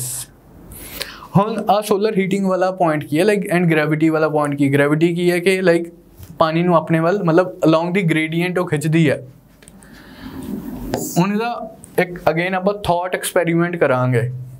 इत्थे मैं बहुत एग्जैजरेटेड व्यू बनाऊंगा, प्रैक्टिकली कुछ सेंटीमीटर्स का ही फर्क होंदा है, बट आप समझते हैं कि लाइक ये फर्स्ट वाला पॉइंट है कि लेट अस से कि this is 0 degree and this is late us से 60 डिग्री नॉर्थ। इत्थे इंसोलेशन ज़्यादा पै रही है, सोलर हीटिंग ज़्यादा हो रही है। इत्थे सोलर हीटिंग रिलेटिवली घट हो रही है। More insolation less insolation, more solar heating less solar heating. And imagine आप ओशन की गल कर रहे हैं, सिर्फ पैसीफिक ओशन की आप लाइक हाल की घड़ी लेट अस से कि आप पैसीफिक ओशन की गल कर रहे हैं। हुण इत्थे बहुत ज़्यादा सोलर हीटिंग हो रही है, उहदे नाल की है वाटर टैंपरेचर ज़्यादा है, वाटर एक्सपैंड करूगा, वाटर की वॉल्यूम एक्सपैंड करूगी। उस केस की होगा कि वाटर थोड़ा जा rise करूगा, the water level would be a bit more as compared to the water level at 60 degree। इत्थे टेम्परेचर घट, इत्थे सोलर हीटिंग घट, इत्थे वाटर कॉन्ट्रैक्ट करूगा। इत्थे वाटर इन्ना ज़्यादा एक्सपैंड नहीं करूगा जिन्ना वाटर इत्थे एक्सपैंड करूगा। इत्थे वाटर की हाइट थोड़ी जी ज़्यादा होगी, इत्थे वाटर की हाइट थोड़ी जी घट होगी। जे वाटर की इत्थे हाइट ज़्यादा है तो एक ग्रेडियंट बन जाऊगा। इत्थे वाटर की हाइट ज़्यादा, इत्थे वाटर की हाइट घट। एंड वाटर आपां नूं पता है, वाटर मूवमेंट, वाटर नूं अपनी जिंदगी च कुछ नहीं पता। वाटर नूं ये नहीं पता कि कौन नॉर्थ है कौन साउथ है, वाटर नूं ये नहीं पता कि कौन ईस्ट है कौन वेस्ट है, वाटर नूं ये नहीं पता कि कित्थे इंडिया है कित्थे पाकिस्तान है। वाटर कोले सिर्फ एक जानकारी है आपकी लाइफ च, वो है ग्रेडियंट दी। ਉਹ ਹੈ ਵਾਟਰ ਲੈਵਲਸ ਦੀ। ਵਾਟਰ ਆਪਾਂ ਨੂੰ ਪਤਾ ਹੈ, ਆਪਣੀ ਕਾਮਨ ਨੌਲੇਜ ਵੀ ਹੈ, ਜਨਰਲ ਨੌਲੇਜ ਹੀ ਹੈ ਕਿ water always flows from more height to less height. ਜਿੱਥੇ ਵਾਟਰ ਨੂੰ ਗ੍ਰੇਡੀਐਂਟ ਮਿਲੂਗਾ, ਜਿੱਥੇ ਵਾਟਰ ਨੂੰ ਸਲੋਪ ਮਿਲੂਗੀ, ਵਾਟਰ ਉੱਥੇ ਫਲੋ ਕਰੂਗਾ। ਜਿੱਥੇ ਜਿੰਨਾ ਜ਼ਿਆਦਾ ਗ੍ਰੇਡੀਐਂਟ ਹੋਊਗਾ ਉੱਥੇ ਉਨਾ ਜ਼ਿਆਦਾ ਤੇਜ਼ ਫਲੋ ਕਰੂਗਾ। ਜਿੱਥੇ ਜਿੰਨਾ ਘੱਟ ਗ੍ਰੇਡੀਐਂਟ ਹੋਊਗਾ ਉਹਨਾਂ ਉੱਥੇ ਸਲੋ ਮੂਵ ਕਰੂਗਾ। ਤਾਂ ਕਿਉਂਕਿ ਇੱਥੇ ਸੋਲਰ ਹੀਟਿੰਗ ਕਰਕੇ ਇੱਕ ਗ੍ਰੇਡੀਐਂਟ ਬਣ ਗਿਆ, एक डिफरेंस ऑफ लेवल बन गया है। इस करके water in general equatorial areas तो पोलर रीजन्स वाल वाल मूव करता है। The water tends to flow from equatorial regions towards polar regions। हुण इदां करके तां polar regions च किसी एक पॉइंट ऑफ टाइम ते बराबर लेवल आ जाना चाहिए, पर नहीं। इस मूवमेंट नूं काउंटर बैलेंस किया जाता है। पोलर एरियाज तो भी इक्वेटोरियल एरियाज वाल पानी वापस आंदा है। इत्थों गर्म पानी पोलर एरियाज वाल जाता है, इत्थों ठंडा पानी इक्वेटोरियल एरियाज वाल जाता है। एक साइकिल डिवेलप हो जाता है। इस साइकिल नूं आपां ओशन करंट्स दा साइकिल कहने हैं। ये तो मैं प्रोफाइल च बनाया सी, आपां उपरों टॉप तो भी एक डायग्राम बनावांगे, उत्थे समझांगे किस तरह मूवमेंट हो रही है। हजे मैं सिर्फ बेसिकली तुहानूं आ 2 पॉइंट समझाने सी कि किस तरह सोलर हीटिंग ते ग्रेविटी किवें ओही like gradient flow under the slope ਉਹਦੇ ਨਾਲ ओशन करंट्स डिवेलप ਹੁੰਦੇ ਆ। दूसरा ਜਿਹੜਾ विंड एंड कोरियोलिस है,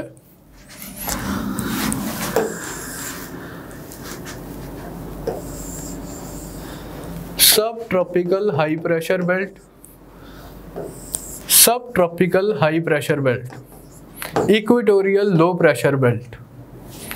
ਤੁਸੀਂ ਆਪਾਂ विंड्स वाले पोर्शन च कीता है कि ਇੱਥੇ विंड्स ब्लो कर रही हैं, let's say north east trade winds, south east trade winds. Pacific ocean की आप गल कर रहे हैं, लैंड की गल नहीं कर रहे, ओशनस की गल कर रहे हैं। पैसिफिक ओशन बहुत वड्डा, इक्वेटोरियन पोर्शन बहुत वड्डा है, उत्थे हो की रहा है।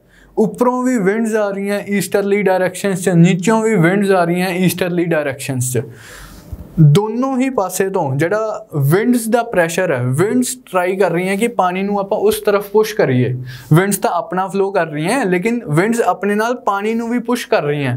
उहदे नाल की होऊगा, उहदे नाल की हुंदा है कि पैसिफिक ओशन दे इक्वेटोरियल रीजनस च जिहड़ा पानी है वो इधर नूं मूव करता है, उन्होंने एक पुश मिलता है and water starts moving like this. This is what is this? Simply an example of wind causing या wind resulting in flow of ocean water in a definite path in a definite direction, that is ocean currents develop हो गए। ये तो सब तो ज़्यादा जिहड़ा interesting example है विंड दे इफेक्ट का आपां नूं मिलता है इंडियन ओशन के केस च।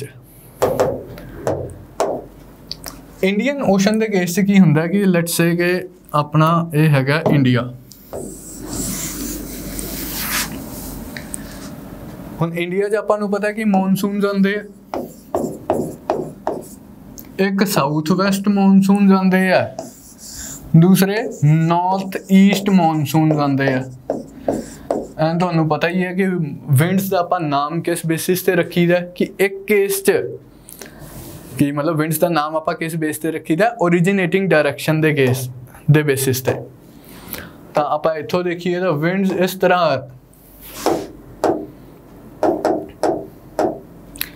नॉर्थ ईस्ट मॉनसून्स है, इतने विंड्स इस तरह आ रही हैं। साउथ वेस्ट मॉनसून्स है, इतने विंड्स इस तरह आ रही हैं। तो इस केस च हुंदा की है, जदों तो साउथ वेस्ट मॉनसून्स आने हुंदे है उदों ओशन करंट्स भी इस तरह हुंदा है। This is the general direction of the ocean currents. इधरों आंदा along the coast of India इस तरह बे ऑफ बंगाल वाल मूव करता है, कैलकटा वाल मूव करता है।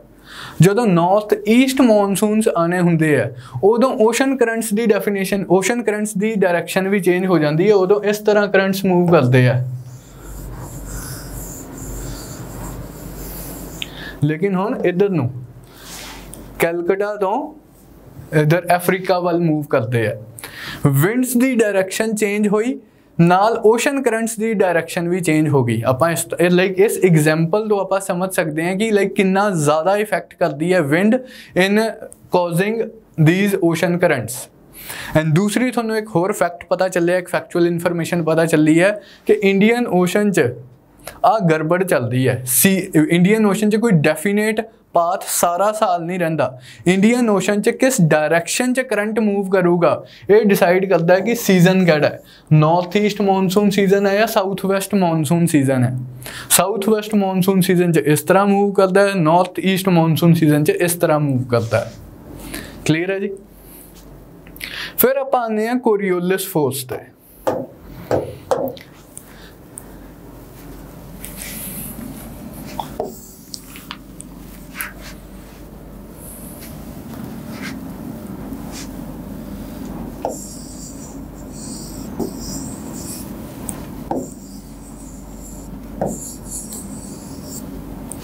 अपना north America and south America बनाने की मैं कोशिश की है। आप इस वाले पोर्शन से सब tropical high pressure belt and सब पोलर लो pressure belt, subtropical high pressure belt इत्थे आपां ट्रेड विंड्स चलाइयां सीगियां एंड इसे ट्रेड विंड्स करके इन्हां ही ट्रेड विंड्स करके आपां इत्थे करंट्स दी मूवमेंट कराई सी, करंट्स दी मूवमेंट कराई सी। हुण इत्थे अगे तां लैंड मतलब अगे तां स्पेस ही है नहीं, हुण करंट्स कित्थे जाणगे, करंट्स डायरैक्शन चेंज कर लैंदे है। हुण ये डायरैक्शन क्यों चेंज हुई, ये डायरैक्शन चेंज हुई क्योंकि अगे पानी नहीं सीगा, अगे कॉन्टीनेंट्स दी शेप करके because of the particular shape of the continents currents अपनी डायरैक्शन चेंज कर लैंदे है। हुण देयर आफ्टर करंट्स मूव कर रहे होंगे इत्थे along the coast of North America, लेकिन जिवें यह subtropical high pressure belt cross करते हैं इत्थे अपनी subtropical high pressure belt,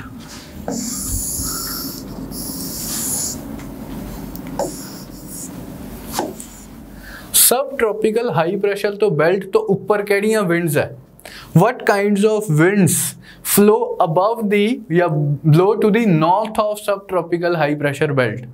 कल दी क्लास च तुसीं कीता विंड्स वाली क्लास च आपां कीता इत्थे ब्लो करदियां ईस्टरलीज के वेस्टरलीज, वेस्टरलीज इत्थे हुण वेस्टरली विंड्स ब्लो कर रही हैं। नाउ इमेजिन कि इत्थे तां ईस्टरली विंड्स करके पानी इधर नूं मूव करन लग पिया, इत्थे वेस्टरली विंड्स करके पानी उधर नूं मूव करन लग पऊगा। हुण आही जिहड़ा करंट है ये इस डायरेक्शन च मूव करना स्टार्ट कर दिंदा है। अच्छा तो हम चलते हैं इधर नॉर्थ अमेरिका वाल सी, नॉर्थ अमेरिका तो इधर यूरोप वाल मूव करना स्टार्ट कर जाता है। डायरेक्शन ऑफ करंट्स चेंज होगी क्योंकि विंड्स दी डायरेक्शन चेंज होगी। इत्थे ईस्टरली विंड्स ब्लो कर रही सी, इत्थे वेस्टरली विंड्स ब्लो कर रही सी।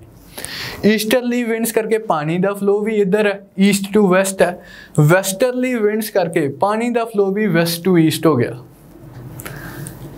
एंड ये डायरेक्शन चेंज क्यों हो रही है, कोरियोलिस फोर्स करके हो रही है। कोरियोलिस करके in the northern hemisphere winds are deflected towards right, और ये सिर्फ विंड ही नहीं हैगी, तुसी पेपर प्लेन भी उड़ाने हो, कुछ भी freely moving object tends to get deflected towards right in the northern hemisphere.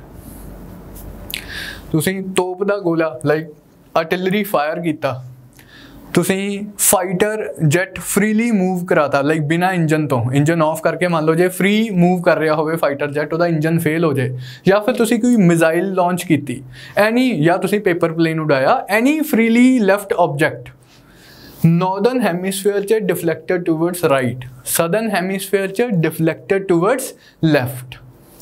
Coriolis effect सब ते लगता है, सिर्फ विंड ते नहीं। पानी के केस च भी water gets deflected towards right, तो इस तरह डिफ्लेक्शन हो जाती है।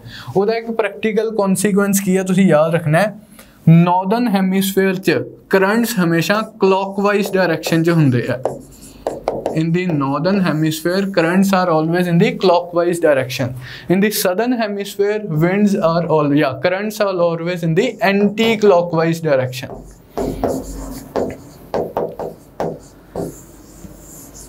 Northern hemisphere, southern hemisphere. ਹੁਣ ਤੁਸੀਂ ਲਾ ਲਓ ਕਿ ਇਧਰੋਂ ਇਸ ਤਰ੍ਹਾਂ ਚੱਕੀ ਘੁੰਮੂਗੀ clockwise, नीचे ਜੇ ਆਪਾਂ ਗੱਲ ਕਰੀਏ ਇਸ ਤਰ੍ਹਾਂ ਸਰਕੂਲੇਸ਼ਨ ਬਣੂਗੀ, ਇਹ ਕੀ ਹੈ एंटी क्लॉकवाइज, ठीक है जी। क्लॉकवाइज एंटी क्लॉकवाइज क्यों है ये? Because of Coriolis force.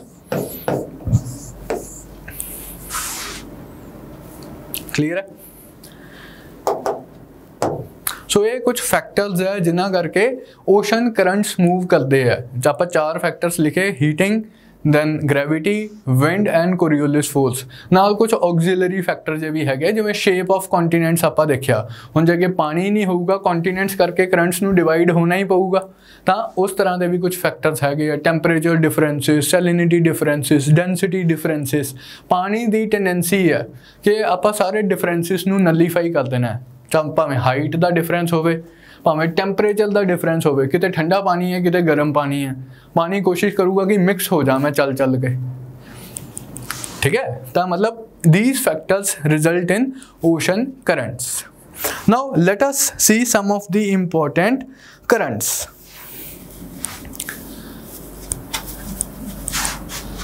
इस केस अगेन तुसी अपना एटलस खोल सकते हो या कुछ कच्ची पक्की जी ड्राइंग भी कर सकते हो।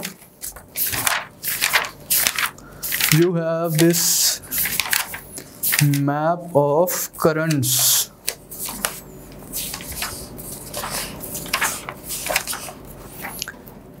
वर्ल्ड क्लाइमेट वाले मैप च थोनू कुछ दिते हुए करंट्स का मैप तुहाडे बनया होया एटलस च। वर्ल्ड क्लाइमेट टाइटल है, इंडेक्स से सर्च कर सकते हो तुसीं world-climate,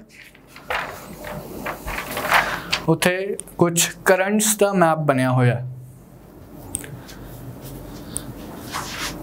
तो now will see some of the important currents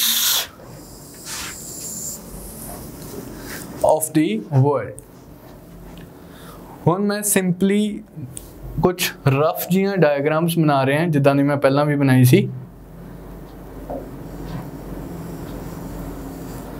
north America, this is South America, this is Europe and this is Africa. So if this is a rough map of the world, इन्हां दोनों continents दे विच की है, this is Europe, this is Africa, this is North America, this is South America। हुण सब तो पहला तो इत्थे सेंटर च तुसीं ऑलरेडी नोट कर चुके हो कि over here would be 2 currents blow करेंगे to the north of Atlantic ocean, to the south of Atlantic ocean. क्यों ब्लो कर रहे हैं? You know the reason also कि इतों ट्रेड विंड्स ब्लो कर रही हैं, ट्रेड विंड्स इनू इस तरफ पुश करनगियां। इन्हां करंट्स नू आपां कहने हैं equatorial currents. North equatorial current, south equatorial current. हुण आपां ऑलरेडी देखिया कि because of the particular shape of the continents, हुण इन्हां करंट्स का की होगा, north and south equatorial currents का की होगा, बाइफरकेशन हो जाऊगी। एक करंट इस तरह मूव करूगा, एक करंट इस तरह मूव करूगा। इत्थे आ जिहड़ी वाटर बॉडी है, this water body is gulf of Mexico, gulf of Mexico. इस गल्फ ऑफ मैक्सीको के बेसिस ते एक करंट का हुण नाम चेंज करता। आही नॉर्थ इक्वेटोरियल करंट सी, जो उपर गया इत्थे इहदा नाम चेंज करके आपां रखता गल्फ स्ट्रीम। ये तुसीं नाम याद रखना है, गल्फ स्ट्रीम। यही गल्फ स्ट्रीम अगे हुण वेस्टरलीज के इन्फ्लुएंस आ जाऊगी, वेस्टरलीज के इन्फ्लुएंस जाके ये इधर नूं मूव करना स्टार्ट कर दूगी। इत्थे अपना इंग्लैंड है, इंग्लैंड तो अगे इधर नॉर्वे नूरवे है, जो भी है, तो यह हुण इस डायरैक्शन च इधर इंग्लैंड वाल नॉर्वे वाल जाना स्टार्ट कर दोगी। इत्थे अपना उपर वाली साइड ते here is the island of Greenland, Greenland and Canada they which you have एक ठंडा करंट आंदा है बिटवीन ग्रीनलैंड एंड कैनेडा। इस करंट का नाम है लैब्राडोर करंट।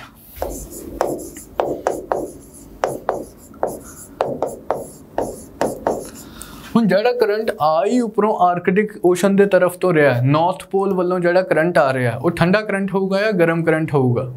ऑफ कोर्स वो ठंडा करंट होगा। जिहड़ा करंट आ ही इक्वेटर वाले रीजन तो रहा है वो ठंडा करंट होगा या गर्म करंट होगा? ऑफ कोर्स वो गर्म करंट होगा।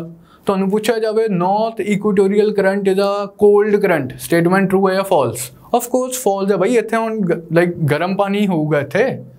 ਔਨ ਦੀ ਅਦਰ ਹੈਂਡ ਜੇ ਨਾਰਥ ਪੋਲ ਤੋਂ ਆ ਰਿਹਾ ਤਾਂ ਰਿਲੇਟਿਵਲੀ ਠੰਡਾ ਪਾਣੀ ਹੋਊਗਾ। ਲੇਕਿਨ now what is important over here, that there is this region ਜਿਹਨੂੰ ਆਪਾਂ ਕਹਿੰਦੇ ਆ ਕੈਨੇਡਾ ਦਾ ਹੀ ਇਹ ਰੀਜਨ ਹੈ, ਨਿਊ ਫਾਊਂਡਲੈਂਡ ਰੀਜਨ।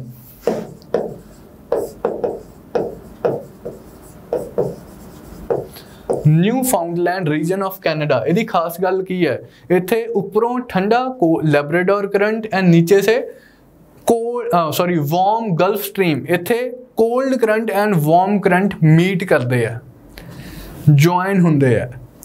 ਇਸ ਕਰਕੇ ਇੱਥੇ ਕੁਝ ਪੈਕੂਲੀਅਰ ਫੀਚਰਸ ਡਿਵੈਲਪ ਹੁੰਦੇ ਆ। ਜਿੱਥੇ ਵੀ warm current and cold current meet ਕਰਦੇ ਆ ਉੱਥੇ ਦਾ ਕੁਝ ਸਪੈਸੀਫਿਕ ਟਾਈਪ ਆਫ ਉੱਥੇ ਫੀਚਰਸ ਆਬਜ਼ਰਵ ਕੀਤੇ ਜਾਂਦੇ ਆ।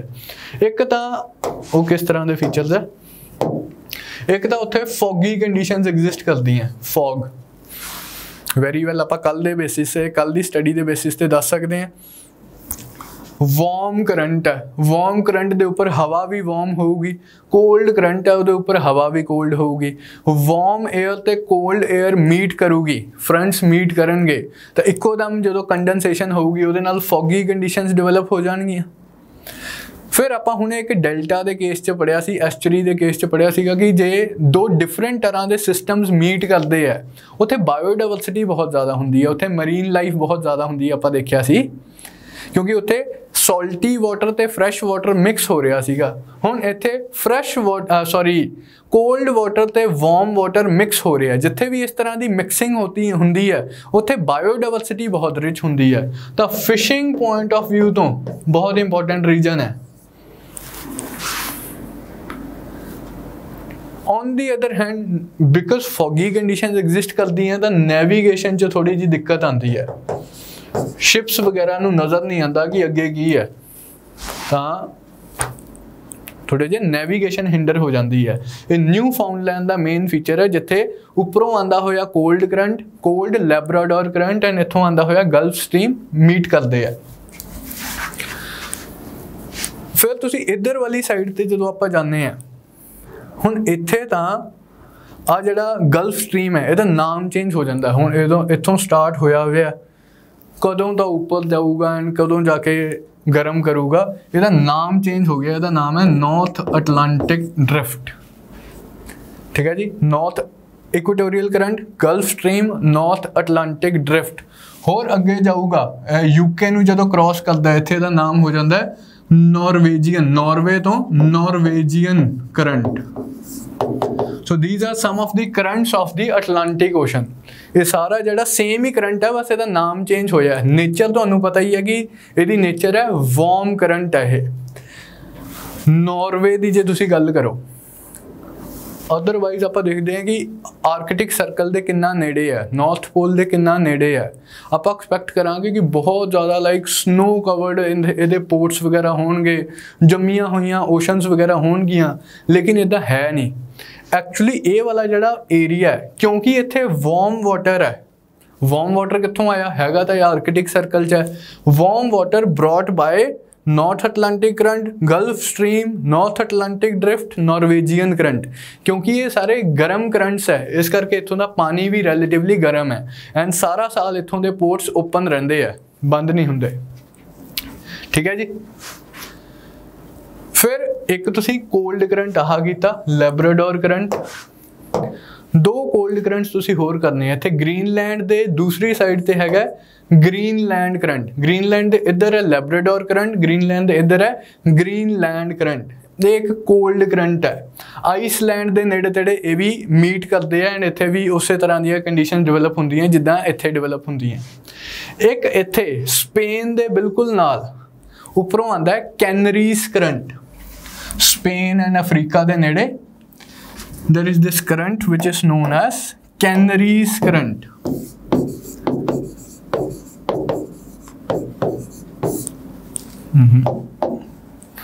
Canaries current. कैनरी आइलैंड्स है, कैनरी आइलैंड्स के नाम से उन्होंने रखा कैनरीज करंट। जेडे उपरों नीचे आ रहे हैं करंट, उपरों नीचे आ रहे हैं करंट, ये कोल्ड करंट्स है। तो 3 कोल्ड करंट्स तुसीं याद रखने हैं, लैब्राडोर, ग्रीनलैंड एंड कैनरीज। एंड 3 ही तुसीं वार्म करंट्स याद रखने हैं, north equatorial current, gulf stream and north Atlantic drift, नाले नॉर्वेजियन करंट। 4 हो गए। हुण आपां आने इत्थे साउथ अटलांटिक ओशन च, इत्थे south equatorial current, south equatorial current जो थले जांदा, इत्थे किहड़ा कंट्री है, ब्राज़ील, इहनूं आपां कहंदे आ ब्राज़ीलियन करंट। ब्राज़ीलियन करंट थले जांदा है इत्थे अर्जेंटीना दे नाल, इत्थे हैगे आ फॉकलैंड आइलैंड्स। फॉकलैंड आइलैंड्स तो उपरों एक करंट आंदा है, मतलब फॉकलैंड आइलैंड्स ते अर्जेंटीना दे विचों एक करंट आंदा है, उस करंट दा नाम है फॉकलैंड करंट।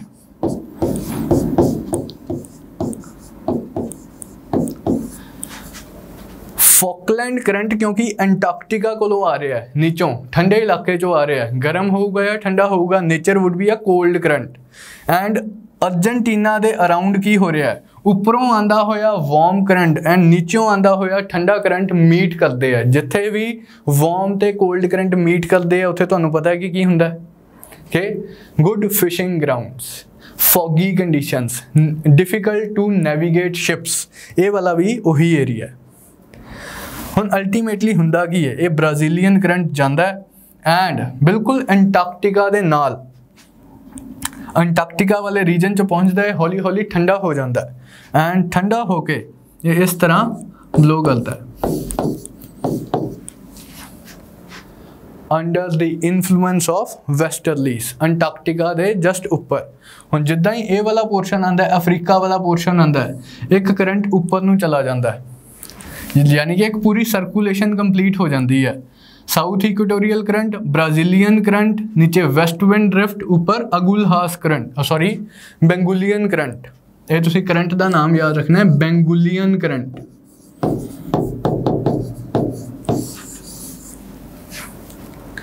फॉकलैंड करंट ते Benguelian current, these are the examples of cold currents, क्योंकि ये नीचे अंटार्कटिका वाले रीजन च है। उपरों आ रहा सीगा south equatorial current and Brazilian current, these are the examples of warm currents. अब बेंगुलियन करंट ही इवेंचुअली ऊपर इस करंट नाल मीट कर लेंदा, तो एक साइकिल कंप्लीट हो जाता है। ठीक है जी, साइकिल समझ आए। This half of the cycle is warm, this half of the cycle is cold. South equatorial current, Brazilian current, west wind drift, Benguelian current. इसी तरह आ वाला एक साइकिल है, north equatorial current, gulf stream, Canaries current, आ एक cycle है। Clockwise, anti clockwise. तो बेसिकली हुण आपां करांगे की, मैं तुहानूं जस्ट इस एग्जाम्पल नाल, हालांकि काफ़ी कॉम्प्लीकेटेड जा हो गया, मैं तुहानूं एक्सप्लेन करना चाहता सी, तुहानूं विजुअलाइज करवाना चाहता सीगा कि करंट्स मूव किद्दां कर रहे हैं and warm current cold current दा हिसाब की है। वाई डू वी से कि this current is warm, why do we say this current is cold. Now you can applying your logic, you can tell के कित्थे कोल्ड करंट होगा, कित्थे warm current होगा, किहड़ा कोल्ड होना चाहिए, किहड़ा वार्म होना चाहिए, जो मिक्स होणगे तां की होगा, उहदे कॉन्सीक्वेंसिस की होणगे and all those things. Clear है आई बिलीव। हुण आपां कुछ लाइक करंट्स नोट डाउन कर लैंदे हैं। अटलांटिक ओशन दे तां तुसीं कर ही लए है, पैसिफिक ओशन दे हुण आपां कर रहे हैं। हुण इस च सिंपली मैं एन्यूमरेट करूँगा प्रोसैस। पैसिफिक ओशन च भी बिल्कुल सेम है जो कि अटलांटिक ओशन च आपां देखिया। हुण जस्ट आपां कुछ नेम करांगे। पैसिफिक ओशन च भी मैं पहला वार्म करंट्स नेम कर रहे हैं ऑफ नॉर्थ पैसिफिक ओशन। सब तो पहला तो वही आ जाऊगा north equatorial current. North equatorial current ऊपर मूव करूगा, कुरोशियो करंट। कुरोशियो करंट अगे जांदा जांदा उथे नॉर्थ अटलांटिक ड्रिफ्ट बनी सी, इथे नॉर्थ पैसिफिक ड्रिफ्ट बन जूगी। नॉर्थ पैसिफिक ओशन दे कुछ होर करंट्स आप इस साइड ते देखिए जे। उस केस च आप देखा सी लैब्राडोर करंट आया सीगा। इस केस च दो करंट्स आएंगे, ओयेशियो करंट एंड ओखोत्स्क करंट। दो तुसीं ये कोल्ड करंट्स याद रखने हैं। नॉर्थ पैसिफिक ड्रिफ्ट आपां जदों अटलांटिक ओशन वाला मैप कीता सीगा हुणे रफ डायग्राम कीता सीगा, नॉर्थ अटलांटिक ड्रिफ्ट अगे जाके की बन जाती है नॉर्वेजियन करंट। इस केस च नॉर्थ पैसिफिक ड्रिफ्ट अगे जाके की बन जाती है उस साइड ते अमेरिका वाली साइड ते जाके की बन जाती है Alaskan current.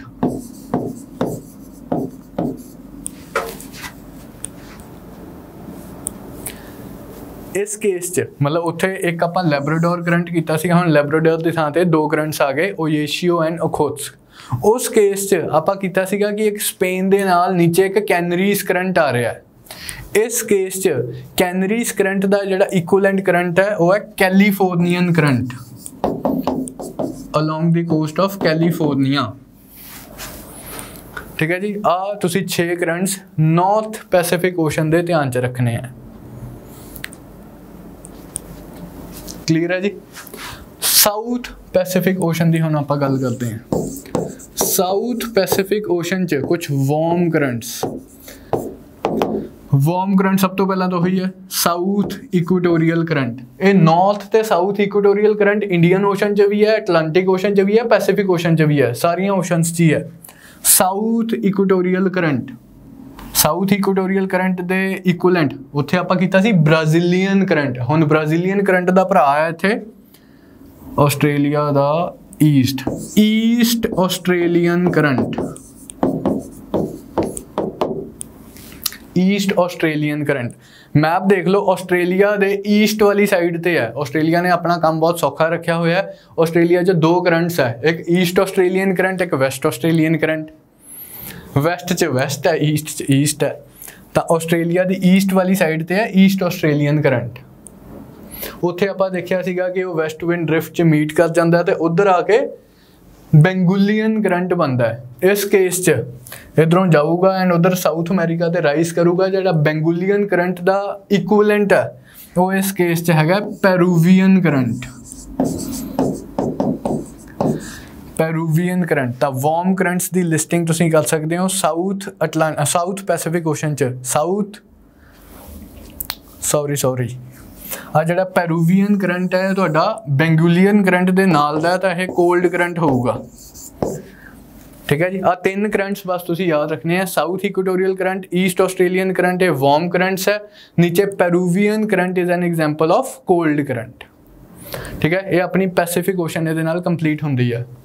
This is north Pacific ocean, this is south Pacific ocean. इस तरह इंडियन ओशन दे भी जे आपां करंट्स देखिए, इंडियन ओशन दे सिर्फ साउथ ऑफ इंडियन ओशन दे आपां करंट्स देखांगे क्योंकि नॉर्थ इंडियन ओशन च तां मॉनसून्स आंदे आ तो बहुत उत्थे चक्कर पैंदा है जिहड़ा मैं ऑलरेडी तुहाडे नाल शेयर कीता है। इस करके उत्थे आपां कोई नाम नूम ज़्यादा नहीं रखे हुए। साउथ इंडियन ओशन च भी एक तां वही north equatorial current, south equatorial current, दो करंट तो आ हो गए। नेचर की है इन्हां दी वार्म करंट्स। हुण सीधा यह करंट्स अफ्रीकन कोस्ट नूं स्ट्राइक करनगे, एक ऊपर नूं चला जाऊगा इंडिया वाल, वो आपां ऑलरेडी डिस्कस कर लिया, उत्थे मॉनसून दा भी रोल हैगा। एक नीचे वाल आ जाऊगा, जिहड़ा नीचे आंदा करंट उहनूं आपां कहने हैं ईस्ट अफ्रीकन करंट।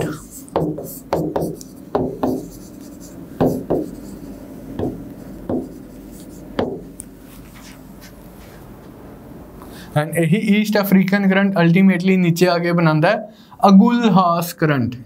ਇਹਦਾ ही नाम है अगुल हास current.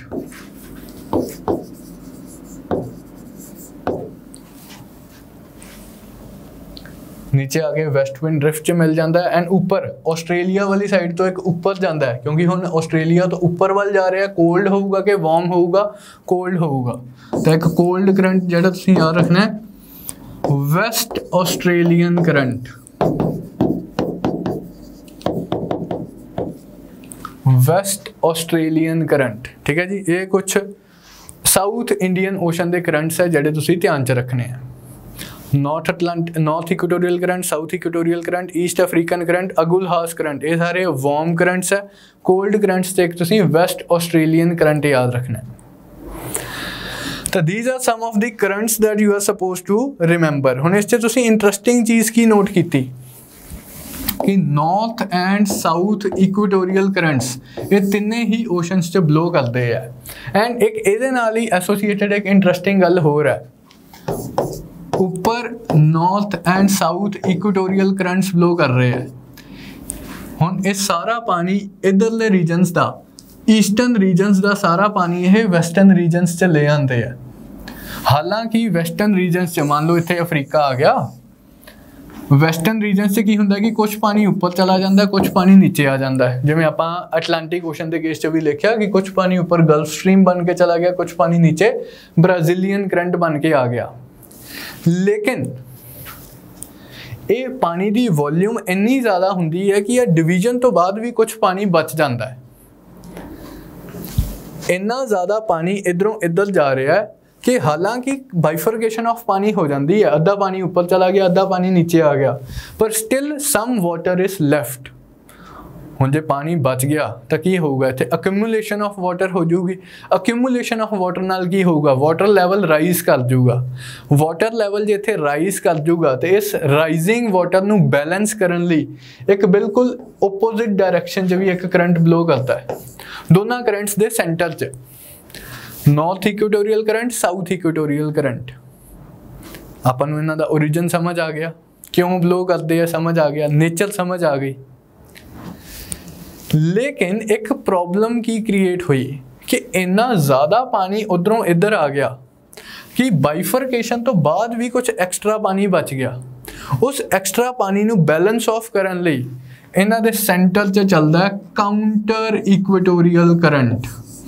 The centre of the Oceanus च तीन करंट होंदे है, एक नॉर्थ इक्वेटोरियल करंट, एक साउथ इक्वेटोरियल करंट, एक काउंटर इक्वेटोरियल करंट। यदि ओपोजिट डायरेक्शन होंदी है एज कंपेयर टू दिस। ये ईस्ट टू वैस्ट है दोवें, ये वैस्ट टू ईस्ट है। क्लीयर है जी? तो ये कुछ करंट्स है जिहड़े तुसीं ध्यान च रखने हैं। हुण आपां आवांगे इफेक्ट्स ऑफ करंट्स ते।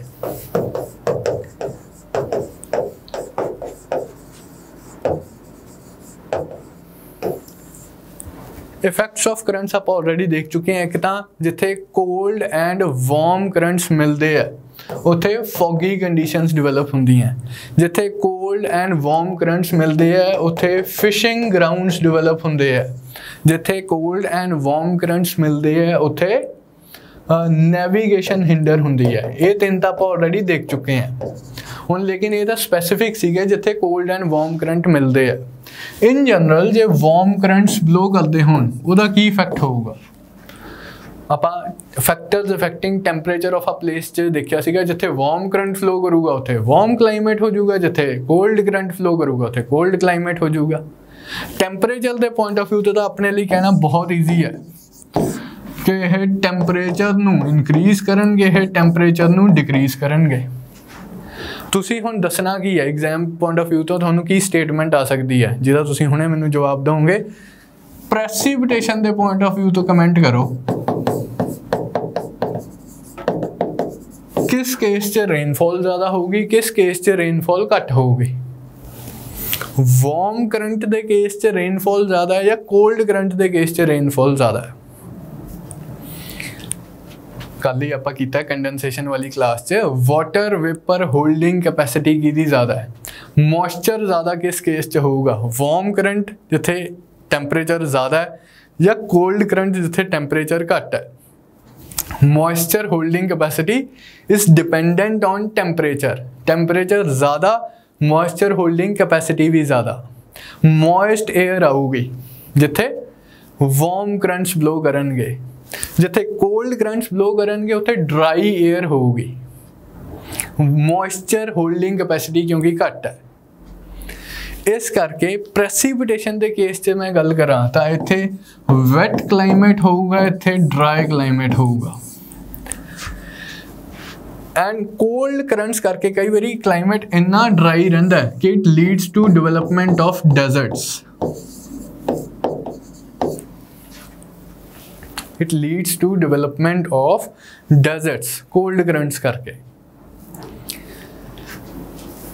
ਤਾਂ ਇਹ ਕੁਛ ਇੰਪਲੀਕੇਸ਼ਨਸ ਹੈ, ਇਹ ਆਲਰੇਡੀ ਆਪਾਂ ਕਰ ਰਹੇ। ਹੁਣ ਦੋ ਤੁਸੀਂ ਜਿਹੜੀਆਂ ਚੀਜ਼ਾਂ ਯਾਦ ਰੱਖਣੀਆਂ, ਟੈਂਪਰੇਚਰ ਪੁਆਇੰਟ ਆਫ ਵਿਊ ਤੋਂ ਐਂਡ ਪ੍ਰੈਸੀਪੀਟੇਸ਼ਨ ਪੁਆਇੰਟ ਆਫ ਵਿਊ ਤੋਂ ਵਾਰਮ ਕਰੰਟਸ ਤੇ ਕੋਲਡ ਕਰੰਟਸ ਕਿਸ ਤਰ੍ਹਾਂ ਕਲਾਈਮੇਟ ਨੂੰ ਇਫੈਕਟ ਕਰਦੇ ਆ। Warm climate, cold climate, wet climate, dry climate. And the dry climate sometimes leads to development of deserts.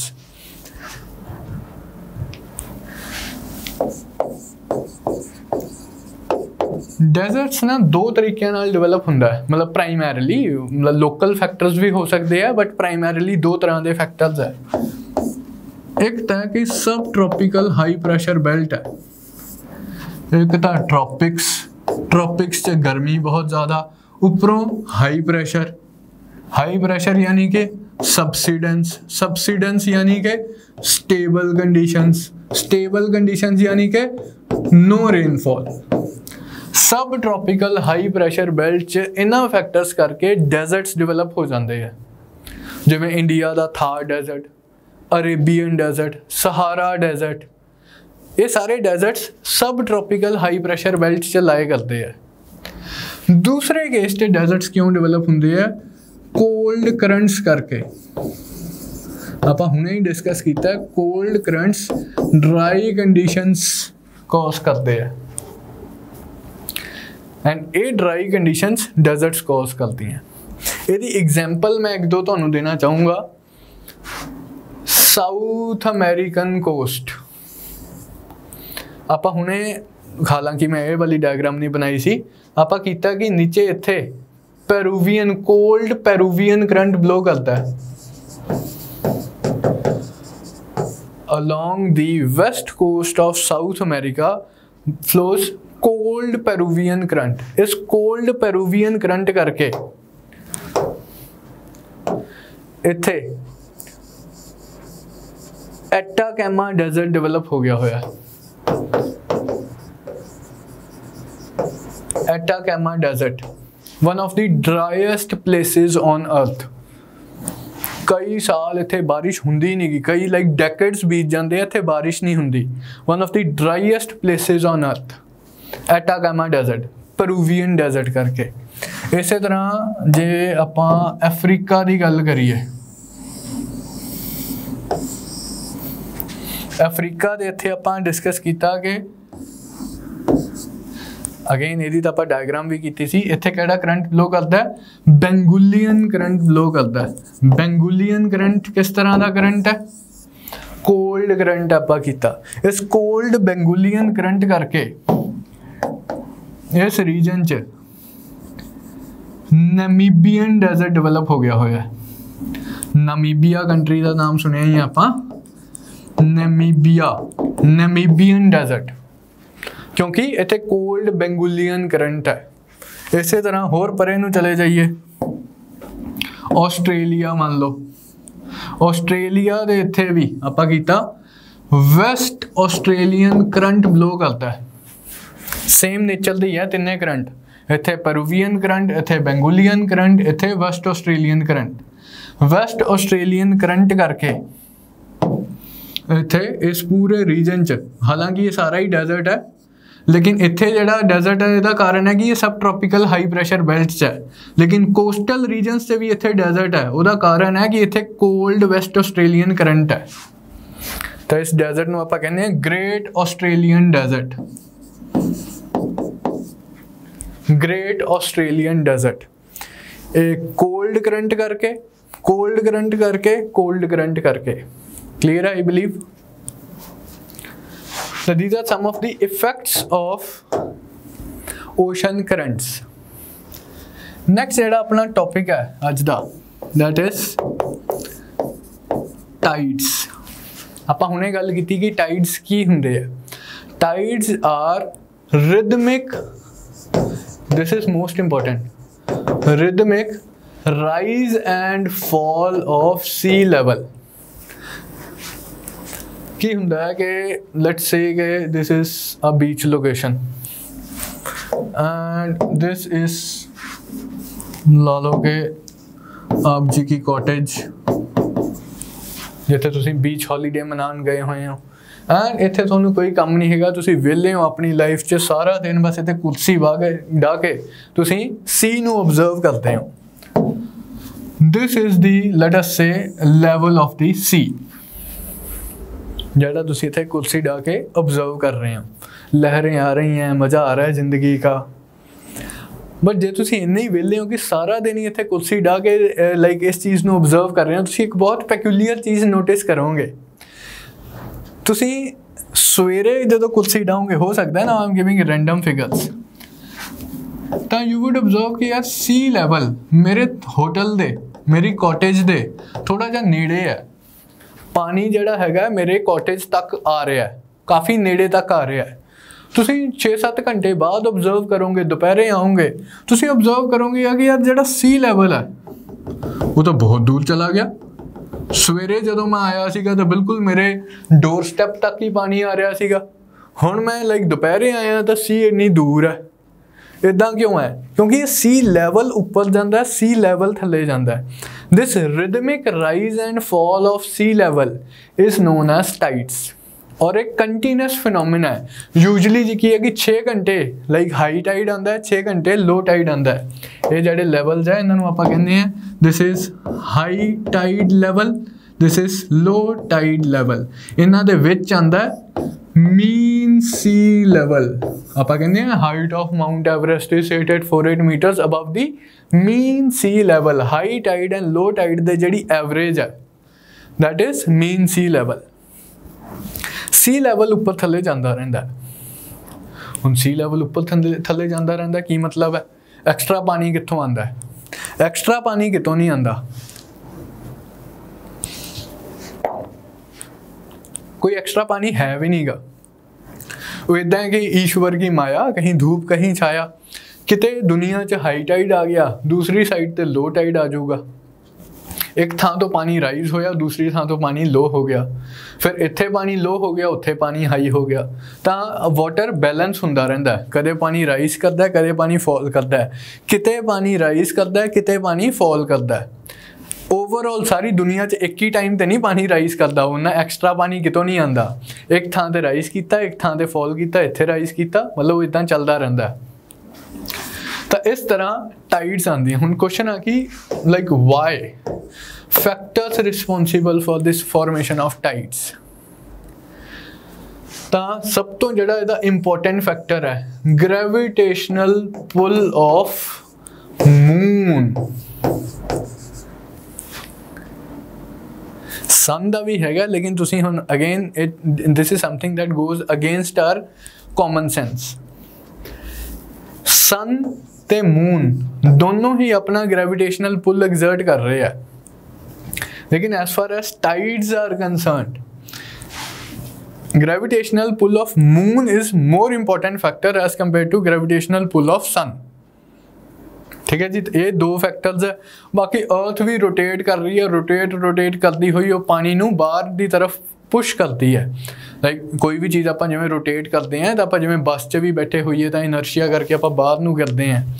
तो सर्कुलर मूवमेंट जो भी हो रही होंदी है, एक फोर्स तुहानूं बाहर वाली साइड पुश करती है, उन्होंने आप कहते हैं सेंट्रीफ्यूगल फोर्स। तो दूसरा जिहड़ा फैक्टर हैगा that is centrifugal force.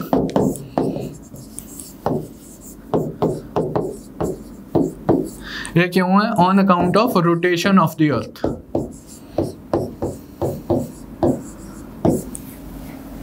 On account of rotation of the earth centrifugal force exert होंदी है। तो दो फैक्टर्स इंपॉर्टेंट है, ग्रेविटेशनल पुल।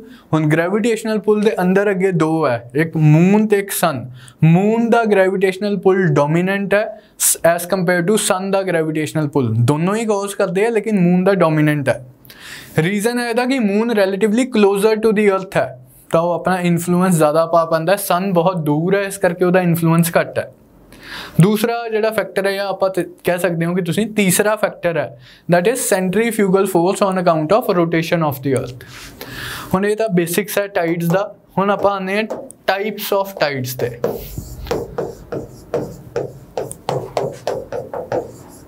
एक हाई टाइड लो टाइड है, वो सिंपल जा थोड़ा पता ही 6 घंटे like high tide low tide इदा चलता रहता है। On the basis of frequency ही है। पहला तो जो टाइप्स ऑफ टाइड्स है, जो सब तो कॉमन टाइडल पैटर्न है वही है जो मैं हजे तक तुहानू दस रहा, सेमी डायगोनल टाइड्स, कि एक दिन च 4 बारी टाइड्स आएंगे, high tide low tide, high tide low tide, and ये साइकिल रिपीट होंदा रहूगा। तो टोटल जो 4 बारी टाइड्स आ रहे हैं सैपरेटेड बाय 6 आवर इंटरवल, 6 घंटे हाई टाइड 6 घंटे लो टाइड, 6 घंटे हाई टाइड 6 घंटे लो टाइड। तो 6-6 घंटे के इंटरवल्स तो बाद टाइड आता है। मतलब इदा नहीं है कि अब्रप्टली चलो जी हमने 6 घंटे बीत गए तो पानी इकोदम राइज हो गया, हौली हौली 6 घंटे पानी हौली हौली हौली हौली हौली हौली ऊपर आता है, मैक्सीमम लैवल अचीव करता है। जो मैक्सीमम लैवल अचीव करता है उन्होंने आप कहने हाई टाइड, फिर पानी हौली हौली हौली हौली हौली हौली थले जाना स्टार्ट करता है। Low tide lowest level achieve हो गया, फिर हाई टाइड लो टाइड 6 घंटे ऊपर आता पानी 6 घंटे नीचे जाता पानी। इस पैटर्न को आप कहने हैं semi diagonal tides, and this is the most common tidal pattern throughout the world जरा ऑब्जर्व किया जाता है। लेकिन कुछ exceptional cases because of say local factors, peculiar shape of the coast line या उतों का जोड़े लोकल फैक्टर्स है उन्होंने करके कुछ बारी एक्सैप्शनल केसिस की होंगे डायगोनल टाइडल पैटर्न हो जाता है, यानी कि एक हाई टाइड एक लो टाइड, एक हाई टाइड एक लो टाइड। तो ऑफकोर्स इतने 12 आवर इंटरवल हो जाऊगा, इतने कितना सी 6 आवर इंटरवल सी, इतने 12 आवर इंटरवल हो जाऊगा। 12 घंटे हाई टाइड 12 घंटे लो टाइड, 12 घंटे हाई टाइड 12 घंटे लो टाइड। ठीक है जी, तो यह अपना बेसिक टाइप्स ऑफ टाइड हो गए on the basis of frequency. Now we come to those types of tides जड़ियां तुसीं छोटे हुंदे पढ़ियां सीगियां। Types on the basis of position of sun moon and earth. कई बारी की हुंदा है कि अपने सूर्य देवता है, ये अपनी अर्थ है, एंड जो है चंदा मामा।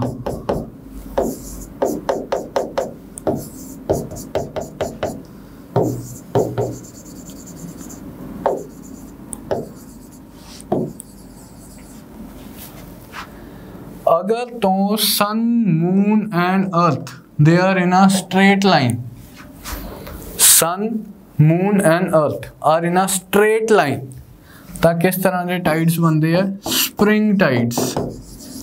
अगर sun moon and earth are at 90 degree, हुण मून का रेवोल्यूशन वाला साइकिल है, महीने च 2 बारी न्यू मून ते फुल मून डेज च ये स्ट्रेट लाइन च होणगे। इत्थे न्यू मून है, इत्थे फुल मून है, new moon day full moon day. जो सन मून एंड अर्थ आ रही ना स्ट्रेट लाइन, उदों स्प्रिंग टाइड्स आंदे हैं। एंड महीने च 2 बारी sun moon and earth they would form a 90 degree का angle, they would form a 90 degree का एंगल। जदों ये 90 डिग्री का एंगल बनाएंगे उदों आएंगे नीप टाइड्स।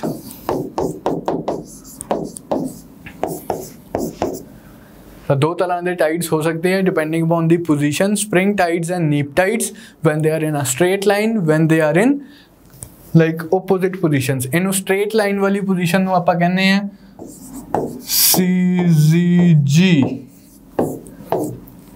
स्ट्रेट लाइन वाली पोजीशन को आप कहने हैं when sun moon and earth are in CZG। And 90 degree वाली पोजीशन को आप कहने हैं when sun moon and earth they are in conjunction.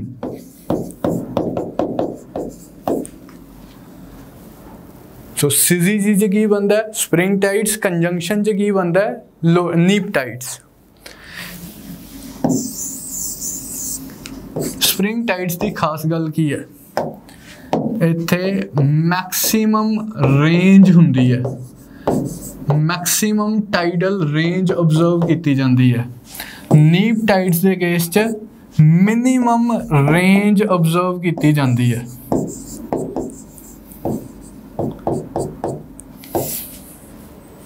Minimum range and maximum range, ये रेंज की चीज़ है।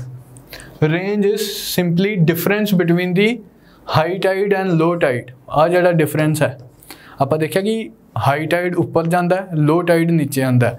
सेंटर च है mean sea level, high tide low tide, इन्हां दा जिहड़ा डिफरेंस है that is the tidal range. Spring tides के केस च ये रेंज सब तो ज़्यादा होंदी है, यानी कि तुहानूं पूछा जाए कि हाई टाइड दी हाइट सब तो ज़्यादा कदों होंदी है, स्प्रिंग टाइड्स के केस च बहुत उत्ते तक जाता है रिलेटिवली बाकी दिनों के कंपैरिजन च।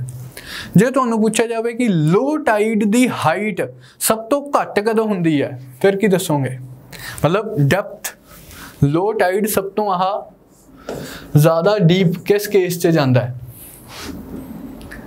तो इहदा आंसर भी स्प्रिंग टाइड ही रहूगा। हाई टाइड भी सब तो ऊपर, लो टाइड भी सब तो थल्ले, मतलब लो टाइड की डेप्थ सब तो ज़्यादा होगी इत्थे।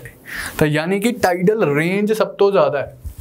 जिहड़ा नीप टाइड है इत्थे टाइडल रेंज सब तो घट है, मतलब ना हाई टाइड इन्ना ज़्यादा ना लो टाइड इन्ना ज़्यादा, यानी कि रेंज घट है।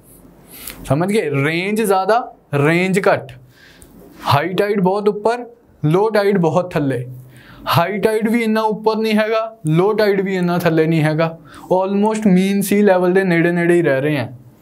ठीक है जी, ये दो तरह के अपने टाइड्स हो गए। लास्ट जिहड़ा थ्योरेटिकल टॉपिक है दैट इज कोरल रीफ्स। आप कहते हैं कोरल आइलैंड्स है, की मतलब है कोरल आइलैंड्स? कोरल रीफ्स के बने हुए आइलैंड्स है, की मतलब है? पहला उहदे लई आपां नूं पता होना चाहिए कि कोरल की है। Coral is a kind of marine organism, aquatic organism है। हुण इहदी खास गल की है, it has a soft body,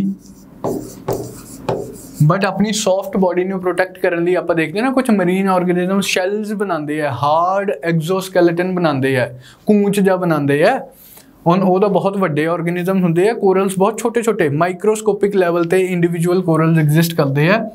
ये सॉफ्ट बॉडी ਨੂੰ प्रोटेक्ट करने लिए हार्ड एक्सोस्केलेटन बनाते हैं, हार्ड एक्सोस्केलेटन। ਹੁਣ ਇਹ ਜਿਹੜੀ हार्ड एक्सोस्केलेटन ਹੁੰਦੀ है it is made of calcium carbonate and ये जड़े कोरल्स होंगे है they live in symbiotic association with एक एल्गी है जिसका नाम है जूजेंथले एल्गे।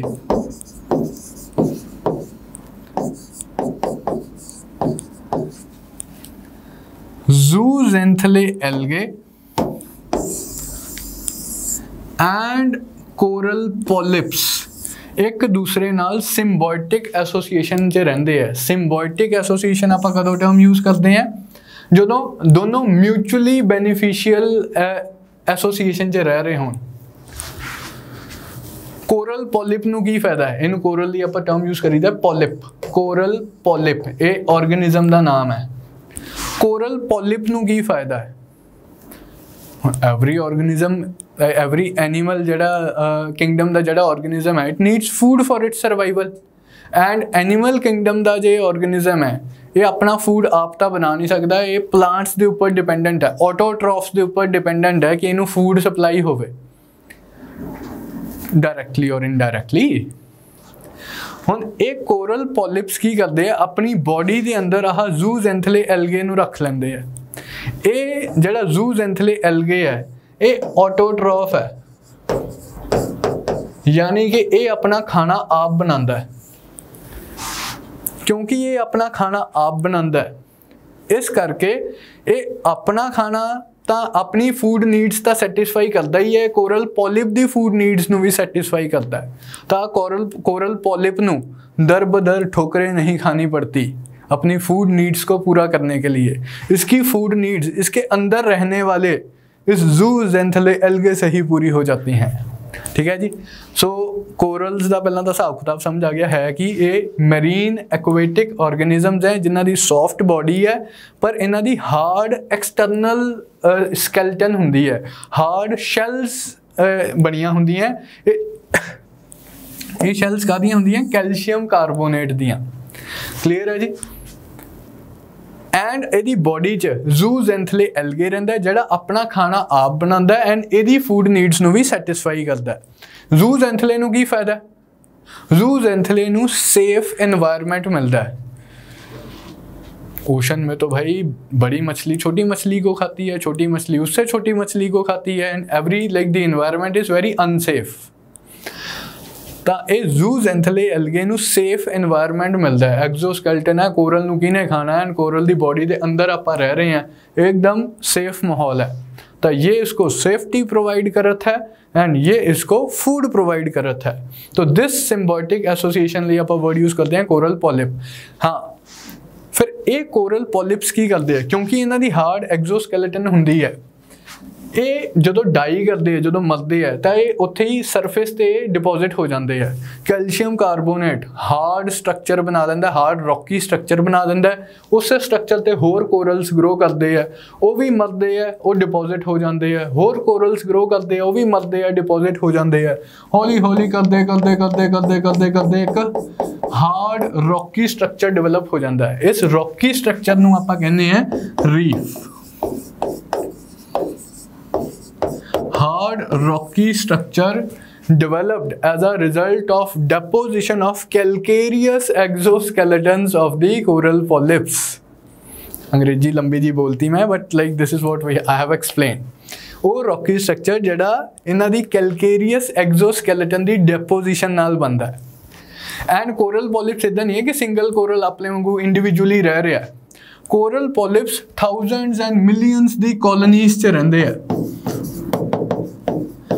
अकेले रहना इन्हें पसंद नहीं है। ये लाखों की मिलियंस की कॉलोनीज में रहते हैं। मिलियंस ऑफ कोरल्स एक ही थां ते इकट्ठे रहंदे हैं एंड जो like same as they almost same time ते उन्हां दी डेथ हो जाती है तो एक layer of calcium carbonate deposit हो जाती है। उहदे उत्ते different layer of calcium carbonate, different layer of calcium carbonate. तो मतलब रॉकी स्ट्रक्चर एक बंदा रहिंदा है। इस रॉकी स्ट्रक्चर लई आपां वर्ड यूज़ करीदा कोरल रीफ्स। क्लीयर है जी।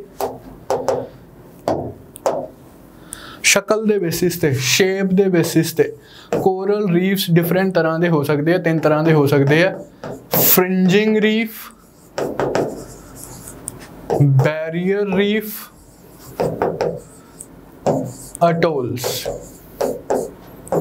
3 टाइप्स ऑफ रीफ्स हो सकते हैं on the basis of shape. Fringing reef, late us say कि कोई आइलैंड है, आइलैंड तो दे बिल्कुल लेट्स से दिस आइलैंड दे बिल्कुल नाल जे कोई रीफ डिवेलप हुंदा है, कोरल स्ट्रक्चर डिवेलप हुंदा है अटैच टू द आइलैंड, तो it's a fringing reef. This is attached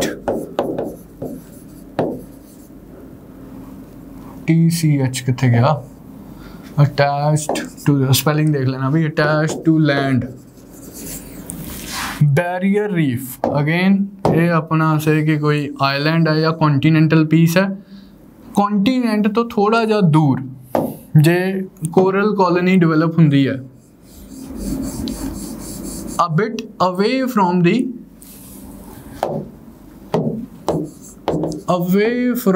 land। ਤਾਂ ਇਹਨੂੰ ਆਪਾਂ ਕਹਿੰਦੇ ਹਾਂ बैरियर। पहला कोरल रीफ, फिर एक वाटर चैनल आता है, फिर वाटर चैनल क्रॉस करके अपना आइलैंड आऊगा। इनू आप कहने हैं barrier reef. Away from land, attach to land है, ऑलमोस्ट कंटीन्यूअस है। अटोल्स, अटोल्स के केस च लैंड हुंदी ही नहीं गी, कि इस तरह का एक सर्कुलर जा रीफ डिवेलप हुंदा है।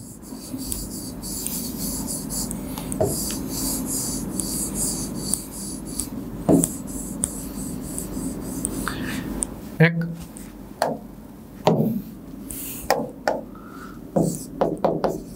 Circular reef with no land and centre से जड़ा लेक डेवलप हुंदा इहनूं आपां कहने हैं लैगून। इस लैंड नहीं हुंदी, बस एक लेक ही हुंदा है और लाइक अराउंड ऑल अराउंड एक सर्कल जा बन जांदा है कोरल रीफ दा, कोरल रॉक्स दा। सेंटर च एक छोटा जा शैलो वाटर बॉडी हुंदी है जिन्हों आपां कहने हैं लैगून। तो 3 तरह के कोरल रीफ्स हो सकते हैं, fringing reef, barrier reef and atolls. Next हम आप आने एक कंसैप्ट कोरल्स नाल ही जिहड़ा एसोसीएटेड है, कोरल ब्लीचिंग।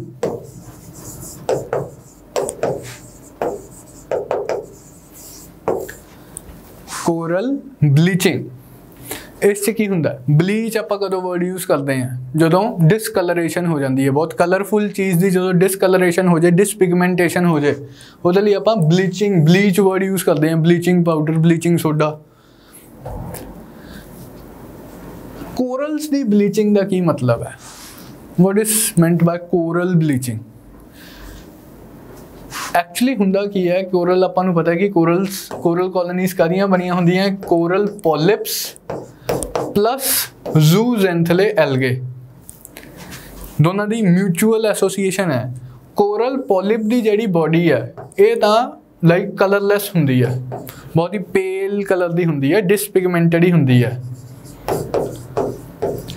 लेकिन आपां वो लाइक इमेजेस वगैरह देखते हैं स्कूबा डाइविंग दी या स्नॉर्कलिंग वगैरह दी, बहुत ही उत्थे कलरफुल डिस्पले हुंदा है, डिफरेंट रंग बरंगियां फिश घूम रही होंदियां हैं, जेडे उस चंद सितारे जे भी बने हुंदे है लाइक अंडर दी वाटर, बहुत ही colourful display of marine life हुंदा है।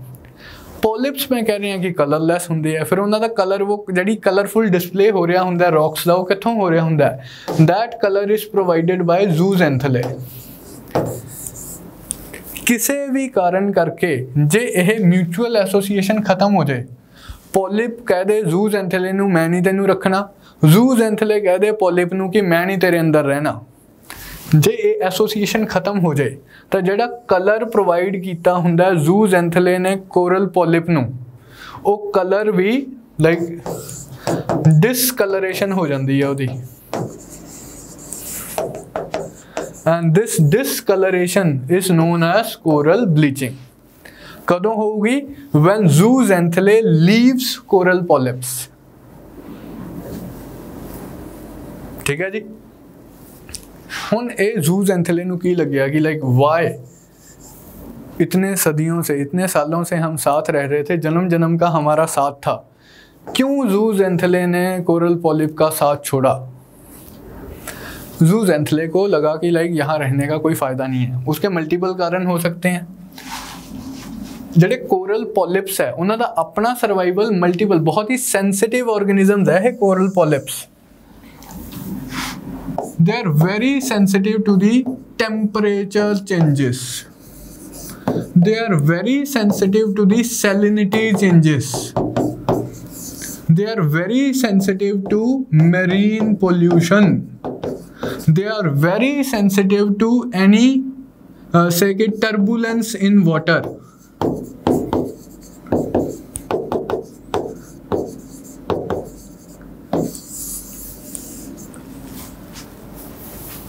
ग्लोबल वार्मिंग करके, क्लाइमेट चेंज करके जो टैंपरेचर चेंजिस होंगे है, पहला ओशन का टैंपरेचर सीगा 27 डिग्री, उतों इनक्रीज करके हो गया 28 डिग्री। टैंपरेचर चेंजिस जो हो जान, सैलिनिटी चेंजिस जो हो जान, इकोदम से कि बहुत ज़्यादा फ्रैश वाटर आ जाए, बहुत हैवी रेनफॉल हो जाए, फ्रैश वाटर ऐड हो जाए।